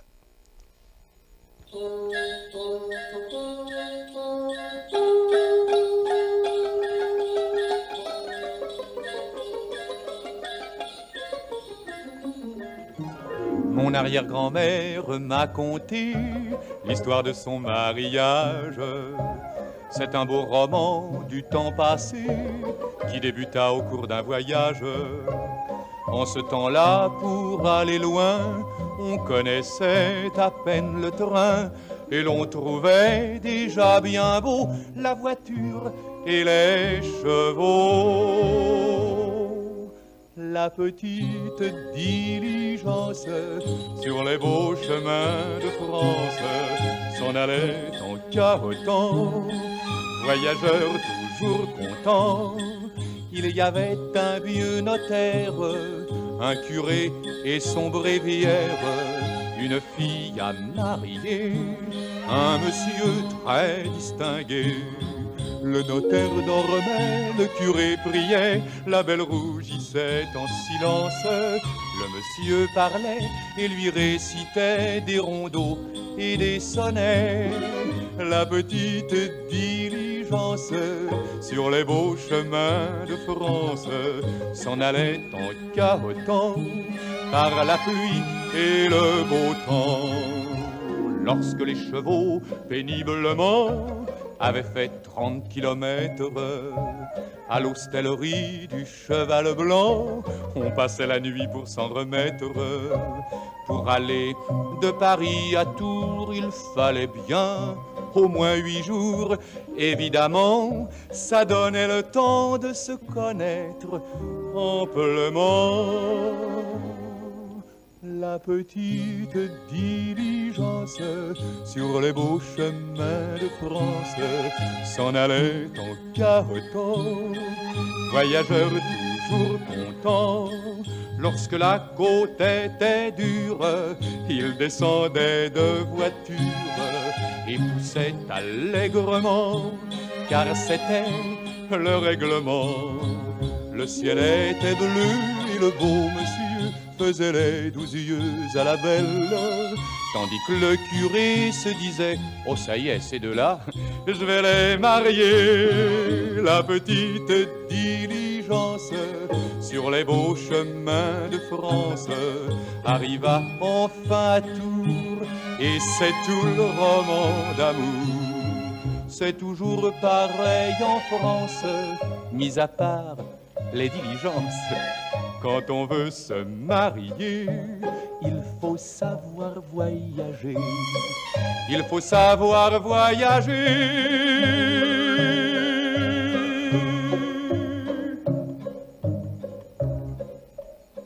Ouais, savoir voyager, c'est une bonne formule, je trouve. Hormis toute l'histoire racontée, comme ça, comme une vignette d'époque. Moi, c'est vrai qu'il y a, dans ce que je raconte depuis 23 heures, j'ai connu une autre époque, je veux dire, c'est ça aussi, hein, avec des références culturelles de cette époque-là différentes, musique déjà, bon, avant le rock'n'roll, on va dire, hein, dans les années 50. Culturelle à l'école, particulière, les lectures. Par exemple, dans ces époques-là, on nous apprenait, et dans des livres qu'on lisait aussi, l'importance du héros, qui est aventurier, mais avec noblesse, pas le viandeur, pas l'anti-héros de films tordus d'aujourd'hui. Je dis tordus, pas dans un sens négatif, il y a de super films, c'est une exploration de l'âme, noire de l'homme aussi, à la recherche d'une sortie de lumière, c'est pas ça que je veux dire. Mais je voulais dire que c'était simple, aussi simple que les livres d'aventure qu'on lisait, ce qui était à la mode hein, à l'époque, les romans de chevalerie, les westerns, les romans d'histoire de pirates, au cinéma ou dans les livres, de trappeurs dans le Grand Nord, toutes ces histoires d'hommes libres quelque part, ouais, d'exemples d'hommes libres ceux dont je parlais en début d'émission, déconditionnés, échappant, comme les histoires de Jack London, échappant à un système et se confrontant à la nature, à elle. Je parle des livres qu'on lisait, qu'on nous proposait dans les salles de classe dans les années 50, et même les formules, même quand on nous apprenait l'histoire républicaine à l'école citoyenne, on ne disait pas citoyen, mais on disait républicain par contre, c'était d'école laïque, hein, communale. Il y avait des exemples de défenseurs de la République, vrai ou faux, c'était la mythologie de cette époque, mais c'était l'exemple qui était donné, comme le petit Barras, qui est attaqué par une horde de chouans monarchistes, et on lui dit « Crie, vive le roi !» Et le petit Barras, je me rappelle, on l'apprenait à l'école. Il dit « Non, vive la République !» Il est tombé sur les coups. Et nous, alors on rigolait pas là-dessus, on était scotchés, on disait « Putain !» Où le mec avait été détaché une barque sous le feu de l'ennemi, un gamin, des enfants toujours, pour nous connecter à, c'est marrant ça, ouais, à cette réalité d'une enfance héroïque. Donc gamin, quand tu es nourri toute une histoire, même les soldats de plomb ou les Starlux plastiques que tu installes, c'était les jeux de l'époque, c'est ça, oui, qui jouent aux soldats aujourd'hui. Moi j'avais des Indiens, des cow-boys, des Saint-Syriens, toute une horde disparate de soldats comme ça que je mettais dans les aventures immédiates, même dans le jardin à côté de chez moi, j'allais jouer en pleine nature avec des cailloux dans la végétation, qui était comme une haute végétation pour ces petits soldats. Moi j'étais à leur niveau, je me penchais, je voyais les herbes, et j'étais avec eux au même niveau. Alors je poussais un peu le jeu, comme c'était en pleine nature, je pouvais les bombarder avec des gros cailloux, même aller faire flamber des feuilles mortes, j'en ai fait cramer un ou deux comme ça, après coup il manquait un bras, bon, jouer des explosions de terre, etc. Rentrer dans le grand jeu de la guerre miniature, mais c'est pas pour le but de ces jeux de ces années 50, cow-boy et indien, la panoplie de cow-boy avec le revolver qu'on avait tous les Noëls, un revolver pour tirer des balles, bon, t'es mort. Bon, tous ces jeux qu'on avait, c'est pas une vision de salopard pour tuer l'autre. C'était hériter tous ces livres d'aventure qui avaient pour personnage exemplaire, qu'on nous apprenait nous dans les années 50, une personne qui s'engage et qui donne sa vie pour la liberté. C'était dit comme ça, hein, dans les livres d'aventure et à l'école aussi, c'était appris comme ça. De la même manière, moi c'est... Donc dans cette mythologie comme ça, moi je me souviens, j'étais petit, je devais avoir même pas 10 ans, hein, moins que ça, bien moins, je ne sais plus. Mais ça m'a marqué, j'ai la vision encore en pleine tête. Ma grand-mère, qui était hyper croyante, une petite femme habillée de noir, venue du Mont d'Auvergne, on est à Clermont-Ferrand, là, m'emmène pour une fête religieuse, bon, elle était croyante, sur le parvis de l'église, à la sortie de la messe, moi tout petit, je viens avec elle par la main, et là il y a des gens, des mecs, des trompes de chasse, des chasseurs, tunique rouge, avec des trompes flamboyantes. Moi je ne sais pas ce que c'est, des chasses à courre, on m'en a jamais parlé, je ne sais même pas que ce sont que c'est la panoplie de la chasse à courre en quelque sorte. Pour moi, je vois d'un seul coup devant moi une dizaine de types vêtus de tunique rouge, avec des trompes d'or flamboyantes et qui se mettent à jouer sur le parvis. Alors cette vision, je me rappelle parce qu'elle m'a scotché, je l'ai encore en pleine tête, en pleine oreille, en pleine mémoire. Je suis gamin, mais ça c'est aussi hérité, tout cet imaginaire qui est celui du flamboiement quelque part, du flamboiement et du besoin de dépasser quelque chose. Ça, c'était l'aventure, telle qu'elle était conçue dans les années 50. Bah, c'est simple, je suis sur le parvis de l'église avec ma grand-mère, je suis tout petit, donc j'ai pas vu grand-chose, à part quelques bouquins dessinés que je lis d'aventure à cette époque-là, bien sûr. Et mon imaginaire, les jeux, les soldats, tout ça, et les magazines, des westerns, cowboy, Bec Jaune, Rodeo, Black Rock, tout ça, etc. Et puis là, d'un coup, elle m'amène sur le parvis, et ces mecs en tunique rouge, jamais j'ai vu des mecs en tunique rouge comme ça. Hein, casquette noire, tunique rouge, et ces trompes d'or, jamais j'ai vu des trompes de chasse, première fois, qui flambent d'or, qui flambent au soleil, et ces trompes de chasse d'un seul coup, c'était pas des chasseurs, je connaissais pas le mot, j'étais dans une vision épique et héroïque de l'histoire, qui m'a capturé un instant, et que jamais j'oublierai, la sensation n'est pas perdue, ce que j'entendais c'était ça là.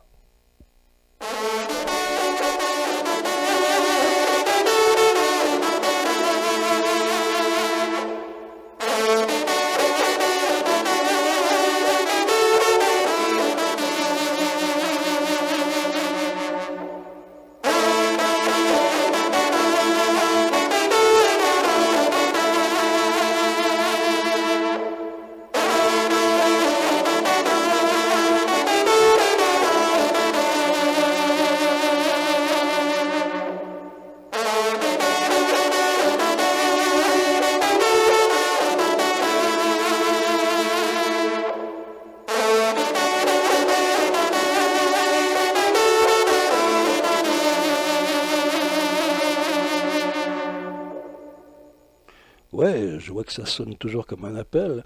Il n'y a pas les aboiements de chiens derrière ça, je veux dire, je n'avais pas conscience de ce qu'ils étaient, chasse à courre, je ne connaissais pas. Pour moi, c'était dans ces costumes rouges, cette trompe, cette musique, j'étais tombé dans un monde de Dieu, ils faisaient partie de cette vision héroïque, ils étaient là devant moi d'un seul coup, je n'avais jamais vu ça, c'était une présence qui était quasi mystérieuse, c'est comme ça que je l'ai ressenti, quasi mystérieuse, nimbée, et qui me hissait d'un seul coup dans une lumière, hein, hérité de toutes ces histoires d'aventure dont je parle, et qui rejoignent par l'émotion et la sensation, je dis ça parce qu'il y a des musiques qui chargent, et qui réveillent, des alcools forts. Je pense au film Rio Bravo, mais surtout parce qu'il y a cette superbe musique dedans, mais qui est le Degüello. Le Degüello, on en parle dans le film, dans ce western avec John Wayne.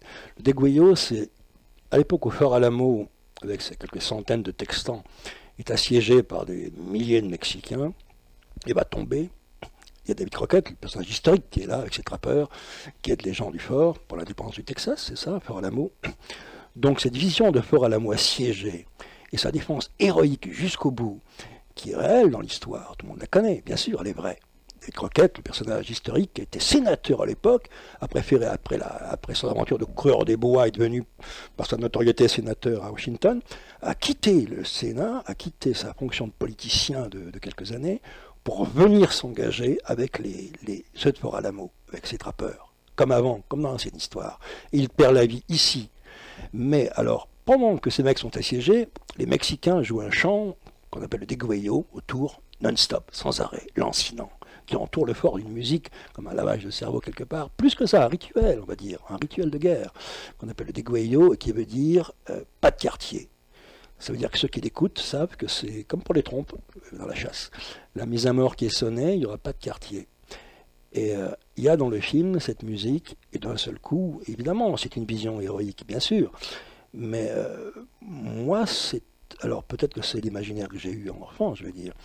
Mais c'est une vision qui n'est pas juste du cinématographe technicolor ou de l'histoire liée au passé, qui ressuscite un instant dans lequel celui qui, c'est le moment, plutôt crevé, entubé dans un cancer ou je ne sais pas quoi, sur un lit d'hosto, entubé, entouré de médecins totalitaires, dans un système sordide pour la dignité de l'homme. Mieux vaut mourir comme on fait ces mecs-là. Sincèrement, il n'y a pas photo. Il n'y a pas photo, putain. Et cette musique te hisse tout ça, mais c'est ça qui est superbe. Par-delà la mort, j'allais dire en pleine lumière, en haute lumière, ouais, dans l'urgence.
Et t'as le haut soleil qui plombe tout ça.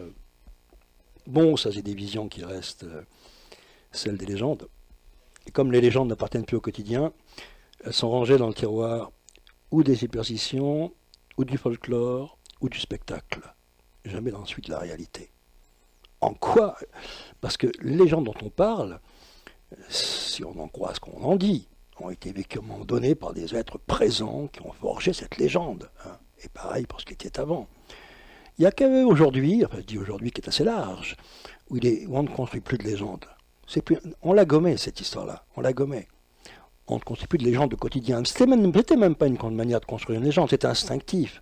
Ça faisait partie de la nature même de l'homme, d'être en enchantement, en peur et en désir de vivre, dans les plus lointains de lui-même, dans ses émotions et ses sensations, pas avec une perception raccourcie, limitée des choses, surtout par rapport à la mort, par exemple, dont on parle tout de suite. Ils font le grand saut, les mecs, ils sont bénis, quoi. Si t'en crois les légendes dont je parle, ils sont accueillis par les dieux aussitôt après, quoi. Bon, dans les vieilles légendes celtiques. Ceux qui meurent dans ces conditions précises-là, je veux dire. Le reste... Mais bon, moi, ça, c'est une histoire de croyance. C'est pas ça qui est important. C'est juste le fait que ces moments de ferveur... c'est ça, c'est cet enchantement du quotidien, même s'il est mortel. Hein. Il ne peut ne pas être mortel, il peut être féerique, il peut être enchanteur dans le sens où on l'entend aussi. Ouvrir des passages, te mettre en connexion avec d'autres aspects de ce qui t'entoure. Ça, c'est la grande liberté qu'avait l'homme de se déplacer dans des tas de couloirs sensoriels possibles autour de lui. aujourd'hui sont extrêmement limités simplement à ce qu'on propose en face, donc tu y réponds, on te conditionne donc, et de toi-même, personnellement, il faut faire un effort pour trouver des passages qui sont personnels dans cette espèce de réseau inextricable qui est tissé aujourd'hui, comme il est construit. Alors que dans les temps dont je parlais de l'homme libre, tout était là, à disposition. La vie et la mort aussi, je nie pas ça, peut-être même moins organisée et systématique qu'aujourd'hui, moins grossière et cynique, mais brutale et violente, oui. Dans sa naïveté presque, de la brutalité, de la violence, j'allais presque dire, c'est énorme que dire ça, bien sûr que oui, par rapport à un bombardement massif, je sais pas, ou de napalm, ce que tu veux, qu'est-ce qu'un combat d'hommes à l'arme blanche sur un terrain où tu laisses quelqu'un mort sur le terrain. Si on veut comparer, parce que, puisque intrinsèquement, c'est un fonctionnement qui a toujours été lié à l'homme, la guerre, que ce soit pour la défense de son territoire, ou pour l'expansion de son territoire. C'est la nature. Je dis pas, juge pas en bien ou mal, je montre des mécanismes simplement qui existent dans toute l'humanité et les civilisations. Mécanismes humains de base, classiques, qui peut être apprivoisé autrement, bien sûr. Déjà, en sachant que l'expansion, ça commence déjà par l'expansion de tes perceptions de l'univers qui est le tien immédiat tout de suite. Et non pas formaté tel qu'il est, et on va aller voir plus loin, et on va aller voir plus loin. On n'a rien vu, rien de rien, de rien, de rien. On n'a rien vu. On a vu juste des murs qui nous bloquaient la vision, c'est tout. Bon, ça, on l'a paumé, ouais. Bon, c'est... je parlais de la fin d'un monde parce que j'ai connu les années 50, c'est ce que je voulais dire. Donc, je sais bien, je n'ai pas connu les époques dont je parle, de tribus celtes habitant l'Europe, dans les anciens villages, ou même pas les tribus paysannes de mes arrière-grands-pères, ou grands-pères, grand-mères, non. Moi, j'ai connu, les tribus, c'était des clans, les villages. Et j'ai connu un peu la campagne encore la campagne de la fin, encore, oui, avec les animaux. J'allais garder les vaches avec mes cousins. Bon, on me laissait un mois à la ferme, c'est tout. Je ne vivais pas tous les jours là-bas. Moi, j'étais à Clermont après. C'est vrai qu'ils ont attiré tous les paysans dans les villes pour, tout bêtement et naïvement, pour l'industrie. C'est ça, pour la machine à marchandises. En leur faisant miroiter, évidemment, l'homme est faible. Hélas, l'homme libre déjà avait disparu quelque part. C'est-à-dire une mensualité tous les mois, une sécurité sociale, les avantages, les avantages matériels. C'est comme ça qu'on a commencé à piéger la liberté. Et je ne dis pas qu'il n'y a pas du bon, mais non, parce que ça a été systématique, ça s'est renforcé, ça s'est subdivisé, ça s'est multiplié, c'est devenu un système. C'est pas juste une réponse humaine à un problème, c'est pas vrai, c'est le piège. Alors le piège, comme dit l'autre, il y a la zone libre.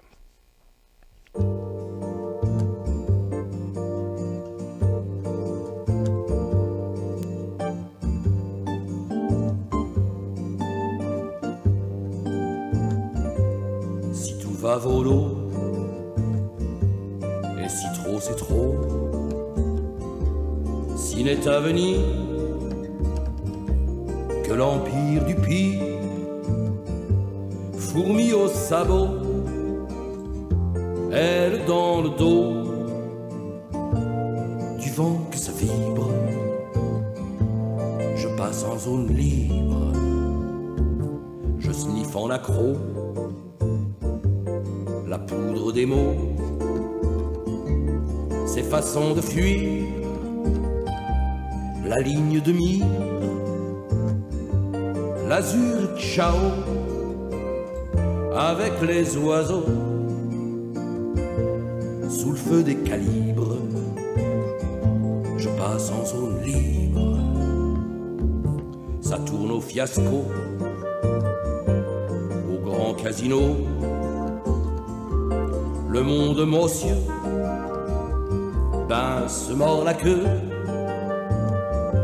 je me mène en bateau, aux îles illico, l'air pur dans les fibres, je passe en zone libre. Si tout va volo, et si trop c'est trop, je vélocipède sur la corde raide, ni croix ni credo, sauf qui peut sa peau. Bravons l'équilibre, je zone en roue libre.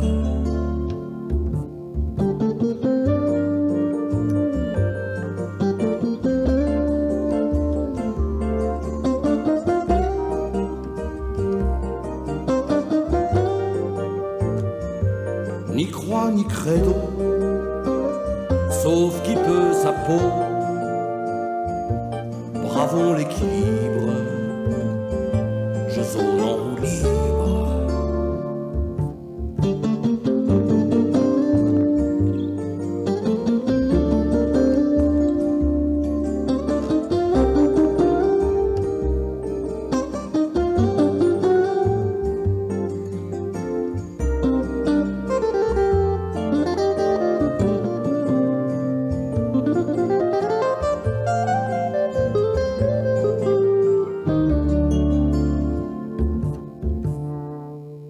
David Tibet dans Imperium. Et ce mec, quand il a fait ça, il avait une tumeur au cerveau. Il est dans une espèce, on parlait de légende, mais c'est la légende urbaine, tordue avec des passages secrets à l'intérieur de soi-même. Ça, c'est, il y a l'envoûtement noir quelque part qui est présent. C'est en phase avec l'urbanité, pas les villages dont je parlais tout à l'heure. Merci Jean-Paul. We got the feeling. Ooh, well, I got a gal with a wrecking machine. Baby comes to rockin' and she's a queen. She loves to dance on a Saturday night. She's all alone, I can hold her tight. She lives on the 20th floor downtown. The elevator's broken down, so we've been climbing 1, 2, flight 2, flight 4, 5, 6, 7, 8, 5 more. Up to the 12th and I'm starting to sag. Back to 15th floor and I'm beginning to drag. Hit to the top and I'm too tired to rock. Now she calling me up on the telephone. She said, make it over, honey, cause I'm all alone. Say, baby, that you're mighty sweet, but I'm better with a egg and fade. This went on for a couple of days. Well, I couldn't stay away, so we've been climbing 1, 2, flight 3, flight 4, 5, 6, 7, 8, 5 more. Up to the 12th and I'm starting to sag. Back to the 15th floor and I'm beginning to drag. Hit to the top, I'm too tired to swing on.